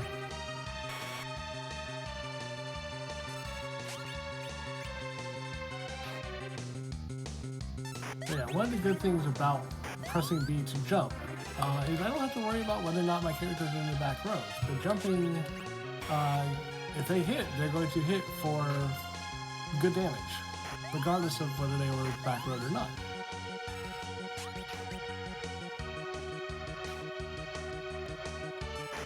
And Scala, the palettes are so good, and just there are some that I know are clearly like not the vanilla sprite, but I actually don't remember any of the vanilla palettes anymore at this point because you just integrated them all so well. I mean, I know, but like what we're looking at here is all completely new palettes, which I definitely like the fact that we got the matching Kane and Cecil palettes.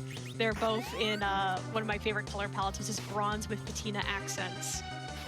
But that's, like I said, it's one of those things that I know people mainly know me for the Z sprites, which I do love, and I love how many we've been able to put in over the course of the years.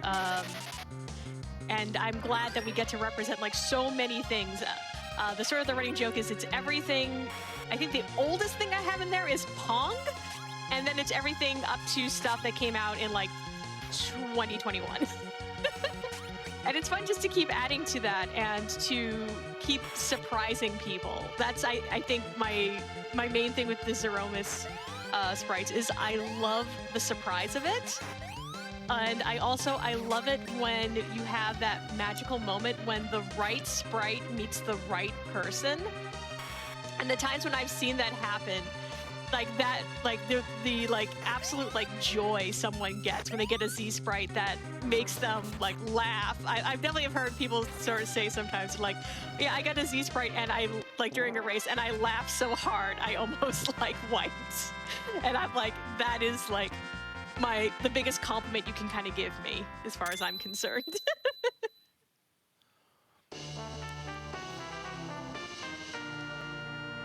Hey, Hook. Yep. We got there. We still need the Adamant Rock, but we're so close. So close. But yeah, I think one of my first Z sprites was the Enterprise from Star Trek Next Generation, and I definitely laughed a lot at that one. Because I was not expecting to fight the Enterprise in Free Enterprise, but it was really glorious. Big fan of the generation that they picked for it too. If they picked Next Gen over all the other ones. Yes, it's Next Gen. Yep, the Enterprise D. 1701 Venus. Is one of my favorite sprites as well, so. They're definitely ones that have been very fun to watch. During our last tournament, when Zoe was on Restream, up came the Goose from Untitled Goose Game, which was one of the most requested Ceroma sprites I ever had. Everyone's just like, the whole time, like, when is the goose in the game? Are you going to put the goose in the game? You're totally putting the goose in the game, right? And to have that sort of come on in the middle of, like, a big tournament race. And then not only that, but Zoe, again, polish is the big thing in this community, adding in the goose honk. The restream, whenever the goose used Big Bang, was definitely one of those sort of little moments that just show off like the amount of fun and joy that we like to put into this game at all levels. But as you saw there, I'm pretty happy with my party, so I didn't feel like picking up the character from the Lunar Dice, so I just kind of jumped right over it. We'll never know who's a secret Lunarian, the seed. Aww. It's probably Edward. It's always Edward. I remember getting a 5-second ban from Inven's channel for calling Moonward.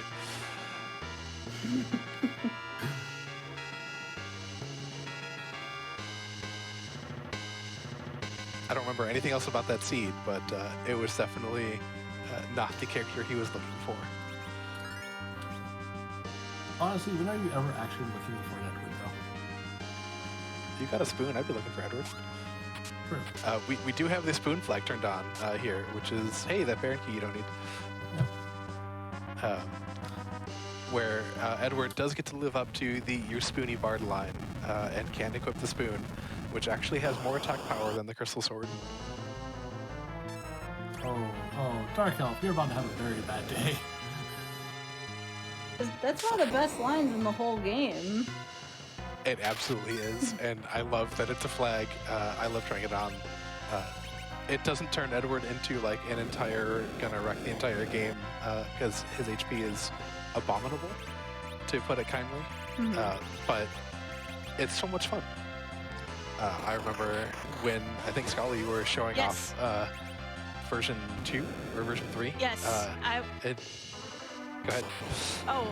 It's one of those things where it's like, I sort of joke that like I'm on the dev team, but like a lot of what I do isn't actually like interacting with the code or anything. That's all stuff I leave to board. But I was very proud that I found the bug that the spoon flag didn't work right to start because of how stat calculation works in Final Fantasy IV, where having a weapon that had 255 attack power rolled the attack power back, like underflowed it. And so, like, I found that out, like, when I was testing the spoon flag, and I'm like, board, we need to fix this. Edward needs to have his actual 255 attack power. But yeah, there's definitely a clip of me doing testing after we got the bug fixed and getting the spoon and just being like, yes. And yes, that's what I was thinking about. The pure joy that you had at Edward doing like 3,000 damage with the spoon. You see, with that kind of laugh, I don't know if I'd want you generating any of my seeds. I'm one of the people who sort of like very early on, because I did sorry, that vampire who did a lot of early restreaming, because in our community the restreamer is the one who rolls the seed. It's sort of like your little like special honor. I was one of the first people in the community who got like a reputation for the seeds that they rolled. I could get there. I think still today we still have the whole notion of the Scalikitty classic, but since then, kind of like what Zoe was indicating, you know, different restreamers kind of get associated with different seeds. It's something that is, again, it's just fun and light in the community, and it is definitely a thing where it's a weird matter of pride amongst the restreamers when you roll a really challenging seed for someone. Speaking of randomizing, Scala, is this even? Is this even? It's lightly shuffled. Ogopogo did not want to leave. It's a very comfortable place here at the Masamune altar.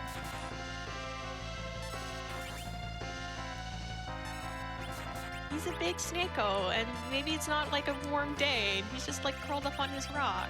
I take it this is not a good thing that Ogopogo's here. Ogopogo is never nice. Ogopogo is one of those bosses that opened up with those 2 big waves, which each one of those knocks a quarter of your max HP off. So you start the fight at half health, and then it goes down from there because Ogopogo hits pretty hard. And Ogopogo counters any direct magic cast on Ogo with another spell that will take off another, I think, 20 or 25% of your health. 25. So it's just a really rude fight, and this is the vanilla location. So Ogo is one of the few bosses that you really, really want to see early, and that does not improve it being at its location for many, many bosses. You're pretty happy to see them in the vanilla spot because they're actually tuned well. Ogopogo is just mean enough that it's like, this is no fun. We have so many folks in chat talking about being proud about rolling trash. It is actually a matter of pride in the free enterprise community. We are definitely the type of community that if someone rolls a really terrible seed, like it will get shared around. Recently, for the bracket flags, it was, I believe, Sorbius who rolled a seed with the seed name being "I'm in danger," and that ended up getting passed around just because of how challenging and trolly it was. So. The sort of running joke is that we are a very nice community and we love really mean seeds. Yeah, community member Flurry14 will often refer to an evil wall at the Leviathan spot as the Ground Flyer special, after Ground Flyer had rolled that in a really mean community race where everyone was Fu, and one of Fu Soya's quirks is that he has 20 agility, which means everyone's the same speed, and you really, really want to have some sort of speed advantage against Evil Wall, and you just didn't. So we watched a lot of people spend a lot of time fighting Evil Wall at Leviathan, and it was a lot of fun to watch, and I was glad I did not participate in that race.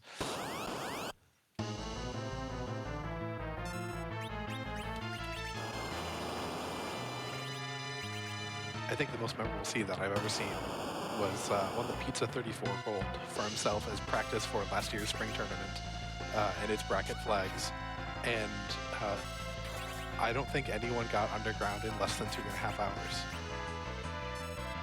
To my knowledge, only 3 people have defeated that seed. I know I tapped out at the 2-hour mark, so...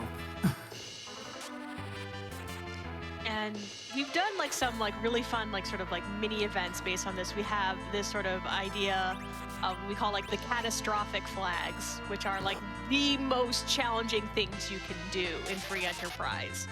And I know it was, I think 2 years ago now, we had like a mini event where it was just who can beat one of these seeds in an allotted time. And it was just like, and we gave you like 10 of them, and we're like, if you can beat any of them, you're the winner today. That's a really good idea. Maybe like give folks like a seed of the week, but it's like a really pain, and maybe like the first one who defeats it, you know, gets something, some kind of points.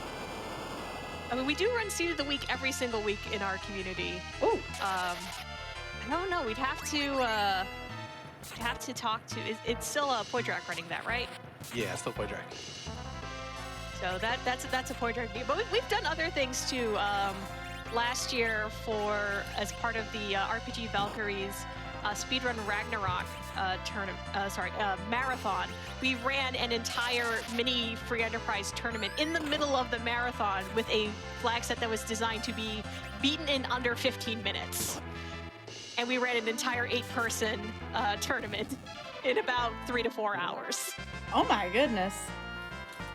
But that's like we said, like you, and that's part of why for y'all having us here on GDQ tonight, we really wanted to showcase a wide variety of like free enterprise, to show 2 very different ways to play the game, and to sort of showcase just some of the variants that you can have and what you can sort of do to really, really enjoy this game and make it new and fresh again after like 30 years. Yeah, there's so many different flag options and so many different variants that you could almost literally play a different type of randomizer experience every single day of the year and just be fresh the entire way through. Between all the objective modes and then just random objectives and different flag sets, it's such a fun experience, and I definitely highly recommend anyone who's enjoying the bracket races earlier or this showcase, come check us out. It's a very welcoming community. We love having new people. And again, there's so many different ways to play, whether you want to play just as a casual beginner or if you want to join into races and stuff like that. It's so many different ways you can go. Yeah, the obvious face of the community is a lot of racing because that's what gets broadcast. But there are so many people in the Discord who are there just to both get information, how to play a little bit better, and just know when new updates come in, and they just play seeds on their own and have a great fun time enjoying just all the wealth of options that are available to you for free enterprise, and don't enter the racing at all, because it's just a lot of fun to play this game. I think sometime in the early 2.0 version, there was an entire pass done to change everybody's text when you talk to them. So it is a blast to at least once go through and talk to everyone in the game. Because some people have a lot of fun. Some people give you really good information. Some people give you just a nice joke. So it's a blast. I think Rivers did most of that. Yeah, and then we did an update for version 4.3, mainly just to sort of like adjust for things that had changed since then. So we do keep like updating and changing things. And we also have a community of folks who just enjoy watching free enterprise too, and they are equally valuable. We have plenty of people who just like to come out and enjoy the races and the streams, and it's all welcome and wonderful in my eyes. Yeah, absolutely. And people move back and forth too in what they might want to enjoy racing for a little bit and then decide that it's not quite for them, or they need time off. People come around just for tournament time. It's a great community, and however you want to be a part of it, there's a spot for you. And that also includes like our absolutely amazing broadcast and restreaming team. I consider ourselves extremely blessed with how many amazing people we have, and we have people who are right in there with like the tech knowledge and who can restream our races. We have amazing commentators. We have like eagle-eyed trackers. We work, like I said, polish is a big thing, and that extends to every part of the community. And we do our best to put on really good shows for folks. And if you decide that you want to come and spend, say, 2 hours in the free enterprise community, we want to make that 2 hours absolutely worth your while. Yeah, the gameplay here has been great tonight, but the commentary is so good. Like, if I didn't know much about this, which I did not, it's so much easier for me to now kind of follow along a little bit better because of this commentary. So I appreciate what y'all do, especially for commentary. Well, thank you. And I think we do, we try to, there are different people with different strengths too. There are people who are just amazing color commentators who bring a lot of life and spice to the game. There are people who do amazing work with puns. Baka Shinobi is well known for being one of the premier punsters in the community. And then there are people who just have as enormous breadth of knowledge of the game and are pretty good at distilling it down to what's actually relevant for the game right now, and for kind of what the audience needs to know.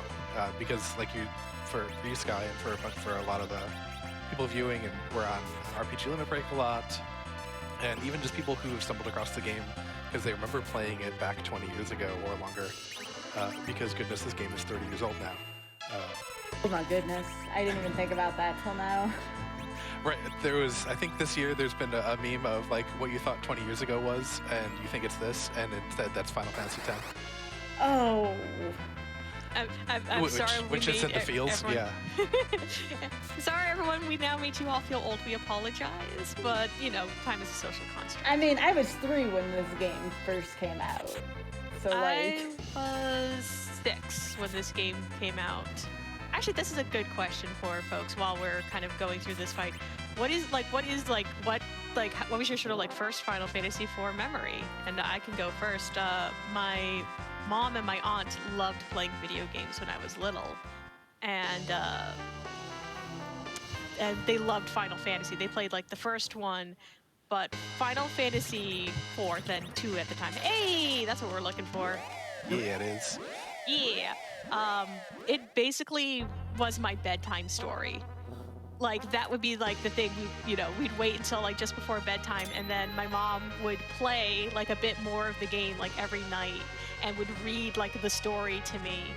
And I think that's one of the main reasons why I kind of really, really fell in love with this game. And it was this sort of like, in my family, like this is like probably our favorite like overall Final Fantasy for like everyone in my family, because my mom really loved it, and both me and my brother really loved it. And when I got to be a little bit older, I think it was around 9 or 10 the first time I managed to beat it.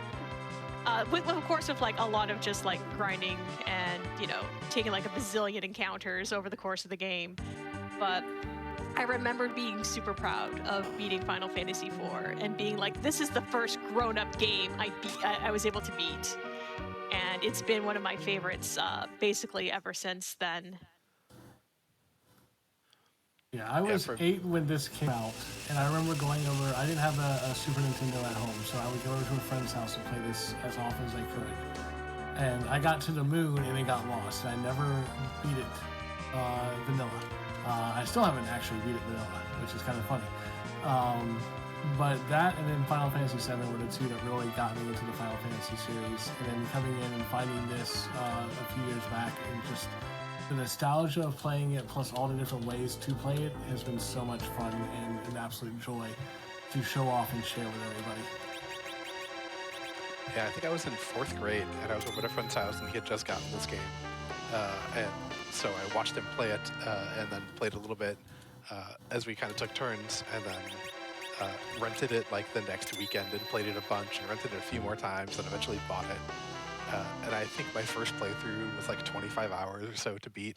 I felt very proud of that, and now that I know the speedrun does it in 3 or 2, depending on which variant you go, that blew my mind a few years ago when I had learned about the speedrun and how fast you can actually get through this game. Yeah, the vanilla speedrun for this game is really, really fun, and it was kind of what brought me into speedrunning. I decided it was in 2018 that I wanted to learn how to speedrun, mainly because I love charity events. I love video game charity events. They're like one of my favorite things that exist because they are just so wonderfully like great and wholesome, and they have just good energy with it. And I decided, well, if I'm going to learn something, I'll learn Final Fantasy IV because it had the Paladin percent. And then from there, I kind of never got to the main speed run because it's free enterprise. But then within that sort of year, because of free enterprise, within a year of starting speedrunning, I was at GDQ 2019, helping out with the free enterprise run that we did there as one of the trackers, and getting to connect with everyone who I had made friends with over that year, and to be a part of something like that, to be a part of like the big live show, and to have the wonderful experience of the reveal of that sprite at the end of that race was something I wouldn't trade for the world.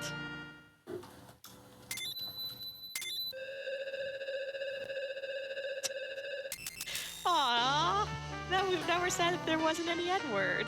I know. I haven't actually seen Loki's loot in person, I don't think.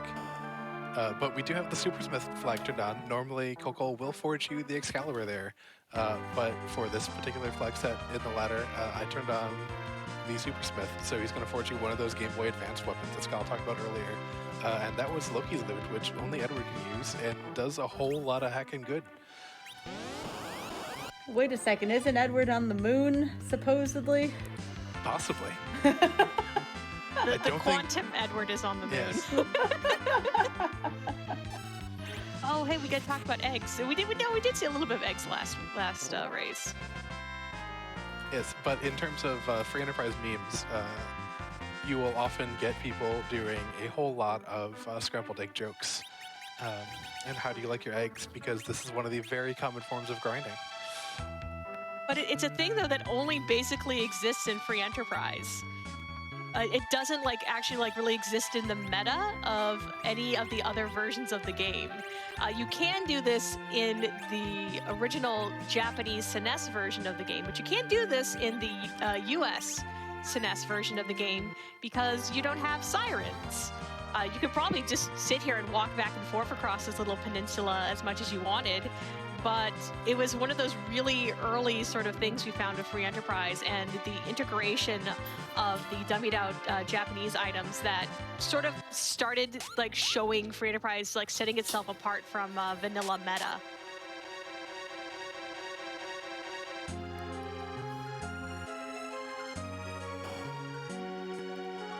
Yeah, I remember watching races before I even started playing. People would do. Wait. Oh yes, Gambit. Are you doing what I think you're doing? Probably, if you think, yeah, I think I'm doing what I think you're, but yeah, yes. First, I'm just kind of adjusting my inventory, gonna get it all set up. Need to equip some stuff here. That's all I can really equip. Yeah, I admit you're making me a little nervous when you're selling in a cool shop. Like, you kept hovering near the crystal sword. Oh no, I remembered saying I need to remember to re-equip it real fast. That's right, we did know that a certain person was here. Mm-hmm. There is always one duplicate. There are 13 places you can recruit characters in this particular flag set where we have no free characters turned off. So there's one duplicate character somewhere in the seed. But that Mylon that I said, like over an hour ago, facing off with this Edward, they're finally going to break apart. No longer in a staring contest. I am so excited for this.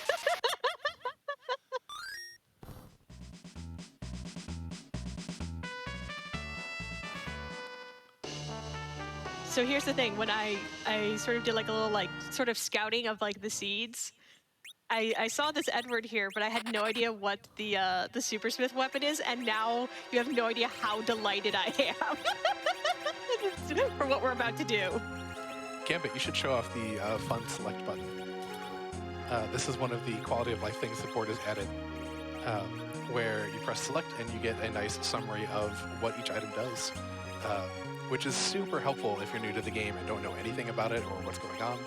You can now quickly rate different things, so you get the idea there of, oh, the Dreamer has 8 attack power and does 85%. It has 85% accuracy. Loki's loot has 150 attack power and noticeably higher accuracy, and there's a whole bunch of other stuff. So it's a really neat feature that board had added, I think in 3.0, to really give people an idea of what stuff does without having to memorize a lot of information or have some charts near them. And I promise I will put Loki's heart to use, just not going to equip it off the bat because of reasons. Yeah. Reasons that Gambit's talking about to just allude to them, not allude to them, because that's Edward's job. But he's I broke Scala. But the agility situation in Final Fantasy IV looks at your middle character to figure out how fast everyone should go. In this particular last fight, you want someone very slow, so that everyone goes about the same speed except that person. So that's why he picked up Edward. That's why Edward's in the middle, and that's why he's not equipping that loot, which gives him plus 15 to his agility, which would kind of ruin the entire math that Gambit just set up. Are we going to have a little extra fun, though? I'm going to move that up a little bit, that way I can get it on him when I get a chance. I hope we're going to have the extra fun. Extra fun, extra fun, extra fun. Oh, hold on. My brain Scala, was do you not ask? here yet. Okay. When it's time, Scala, do you want to ask the question since you're the one who Yes. started the question? All right. Yes. All right, Yes, but extra fun. We'll have our extra fun first. Yeah, I don't know why, I just missed it, and I was like, extra fun? Oh, wait, no, I know what now. Yeah. Yes. Sorry to keep chat in suspense, but we promise it's worth it. Yes. Assuming I do not miss the jump. You can do it, Gambit. I have faith in you. You've hit all of them so far.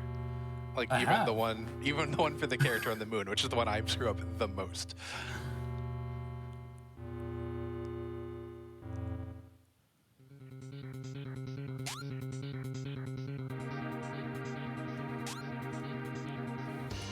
So once again, we've skipped over a trigger tile. This realm says, hey guys, this is something that used to be just part of when you did a giant mode seed, where you completing the giant is what got you the victory. But now you can just hop over the trigger tile and go visit the land of Fusoya. Should we Fupa? Yeah, we're gonna Fupa. Yes. We got time. We got some time. This is one of my favorite Easter eggs in all of Free Enterprise. Let's let the people see what it is.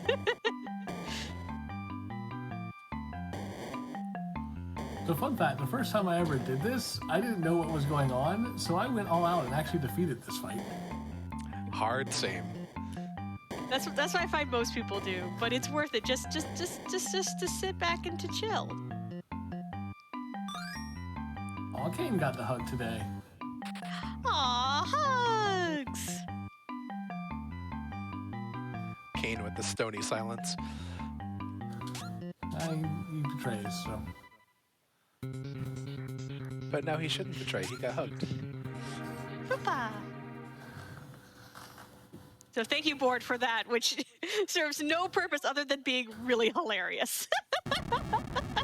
Super delightful and silly. There is a fun little bit of semi-soft lock you can do if you're not careful, where normally if you use the pass, you can't leave this chamber. But because it's push me to jump, you can jump over the tile it's supposed to prevent you from leaving the chamber, which then sends you back, because return warps are weird in push me to jump, to the surface of the moon. And if you use the pass to get there, then you don't have the big whale on the moon, so you're just stuck on the moon. You can eventually you have to then walk back down to fight Zeromus, but if you did not intend to fight Zeromus, then you're kind of in a pickle. But now I'm so excited I get to ask the question. I don't usually get to. No, that's why we're having you ask the question. Yes, which is whose butt are we going to kick tonight? And Sky, we picked one that I thought you would also enjoy, and this is one that was made very, very special. I'm waiting. This was the winner's selection of the Hopen tournament, which is actually the first tournament in races I entered. Starman Random had decided he wanted this as his prize. Oh goodness! As if I so there's like, why don't you talk first about the game proper, and then I got a story behind this image you provided. Go for it. I mean, what happened was Starman came to me and I'm like, all right, Starman, you have won. You get to have carte blanche for your sprite, which is basically what the main prize is for a free enterprise tournament. You have complete control, so like it's nothing like offensive or anything, for me to put in whatever you want, up to and including making something custom for you. And Starman's like, I want to fight Bubsy. And I'm like, all right, I will make you a custom evil Bubsy sprite. And after, we kind of got the clear to be on here, when I was talking to Zoe about what would be good ideas, we were both just like, we have to do the Bubsy sprite. Absolutely. It has been known. Now this goes back a couple years. I could not go to an in-person GDQ without somehow we accumulated more Bubsy cartridges or discs. Every time I go up to my room, like I feel like they just multiply. Like I can't get away from this. And then one time in the mail, Oth ordered 5 discs of Bubsy 3D. I'm like, this is 4 more discs than what we need. And he said, actually, it's 5 more discs what do you need? He showed us other one. I'm like, we don't need 6 copies of Bubsy 3D in our place. No! I can't get away from Bubsy. You can finally have your Bubsy catharsis. It haunts me, y'all. Every single time, I'm like, why are people giving off all their copies of Bubsy? I'm gonna be swimming in copies of Bubsy this and Bubsy that at some point. I just want to point out that was a level 1 Edward doing 4-digit damage against Zeromus with that Loki harp. Well, level 5, but base level, that's amazing. I love it so much.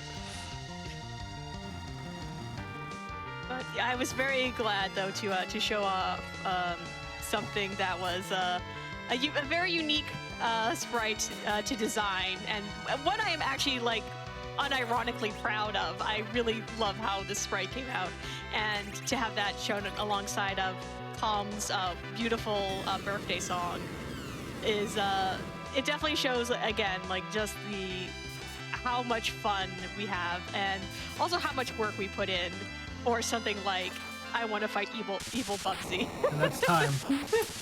GG! Hey, get your GGs out! Congratulations! You've defeated the evil Bubsy in less time than it took me to convey my feelings about said Bubsy. That's pretty fast. Yeah, 136. Yeah. That's not bad. Thankfully, that Octomammoth Leviathan was not required, but yeah, you did most of the seat. and did a couple stuff that I know are not your normal routing, and tried some fun stuff out. Like to see if you could get that Bahamut down early. So GG, Gambit. Thank you. That was awesome. Thank you so much, Gambit. Thank you to the commentators as well. Again, the commentary has been A+ here as well. I never want to leave the commentators out, so thank you. And thank you as well, Sky, for having us on. It's been an absolute delight to come back to GDQ, to share how the game has changed, to share it with people who maybe have never seen it before and might be interested in coming out and joining us. Yes, thank you, Sky, for having us. This was fun to show off, and again, it shows off the many different ways that you can play Free Enterprise. One of my favorite things about the showcase we had tonight, both the verse and the showcase, I should say, is that you all explained it again for a wide audience. You know, there are folks who are already playing this game, but there's also a lot of us who aren't playing this game, and I feel like there were so many good explanations and a lot of good gameplay that showed off many of the features here. Yeah, we're a community that loves its spreadsheets and its guides and documentation, and Rivers McCown has an absolutely fantastic newbies guide that's linked to both on the wiki that you can get from the main site as well as inside the Discord. And then we just have lots of spreadsheets and lookups if people get stuck. We love sharing information about this game. This game's so much fun, and we know that it's a little bit frustrating or confusing sometimes to come into it cold. So we'll do all we can to help you enjoy coming in and playing this game if you're interested. Oh, well, thank you so much. So again, I've put the links of all the Twitch chat involved from the runner and commentators. Again, please be sure to give everybody a follow if you haven't already. The tournament is coming up if you all want to cover that one more time before we sign off. Yeah, so starting back up next week will be the second half of our Lali-Ho League. That is our spring tournament for 2021. We are reaching our bracket stage. We have gone from 107 racers at the start, now down to our top 38, and we're going to be making our way through that over the next few weeks. It's going to be that really excellent high-level free enterprise play. It's going to be really exciting. We're really hyped for more super close, super intense races. But even after that, we'll kind of go back to our off season. We'll bring back some of our clubs, our weekly races. We have the ladder races now. So there are tons of ways to come out to play and enjoy Free Enterprise. And even if you don't want to race, you are always welcome here to just enjoy this wonderful game and all the wonderful ways that we have made that you can enjoy it over and over again and never grow tired of it. All right, anything else from y'all before we close things here? I think Scala did a great job. Mm-hmm. Yeah, nothing really I can add. Just, feel free to come by, say hi. Very welcoming. We don't bite, we promise. And thanks so much for having us on here, too. It was a blast. Of course, Yes, it was a thank you. pleasure.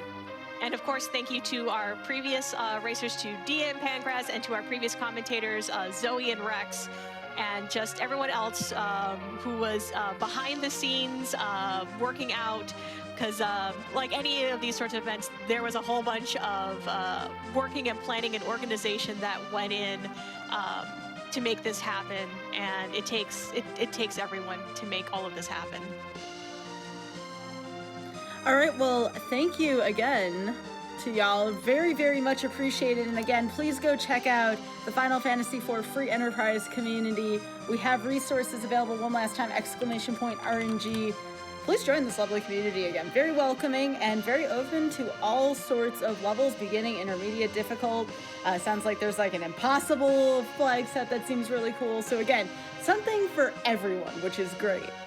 So before we close out, again, information on all of our GDQ Hotfix shows is available at gamesdonequick.com/hotfix. From there, you can find out more information about submitting your runs to any of our weekly shows. Tomorrow, I am going to be back here again as we have Mercy Kill, where we're going to be having a head-to-head race of Shantae and the Pirate's Curse between the Sound Defense and, of course, our own Tina Hacks from Tina's RPG show, I guess. Followed by a Risky's Revenge run by Tina Hacks as well. So tomorrow is Shantae Day on Mercy Kill. You're gonna love it, especially if you're a big fan of Shantae games. As far as random number generation is concerned, of course we will be back in 2 weeks. And we are going to be returning to the land of Hyrule. We'd like to do this often, folks like Zelda. So we're going to be here with Nuclear Reaction and Zooter. We're going to probably be using a new setting that we haven't used before here on RNG. So you all will definitely want to stay tuned for Zooter in 2 weeks. And that does it here for RNG. I'm Skybilz, your host, and we'll see you in 2 weeks for Random Number Generation. Good night, everyone.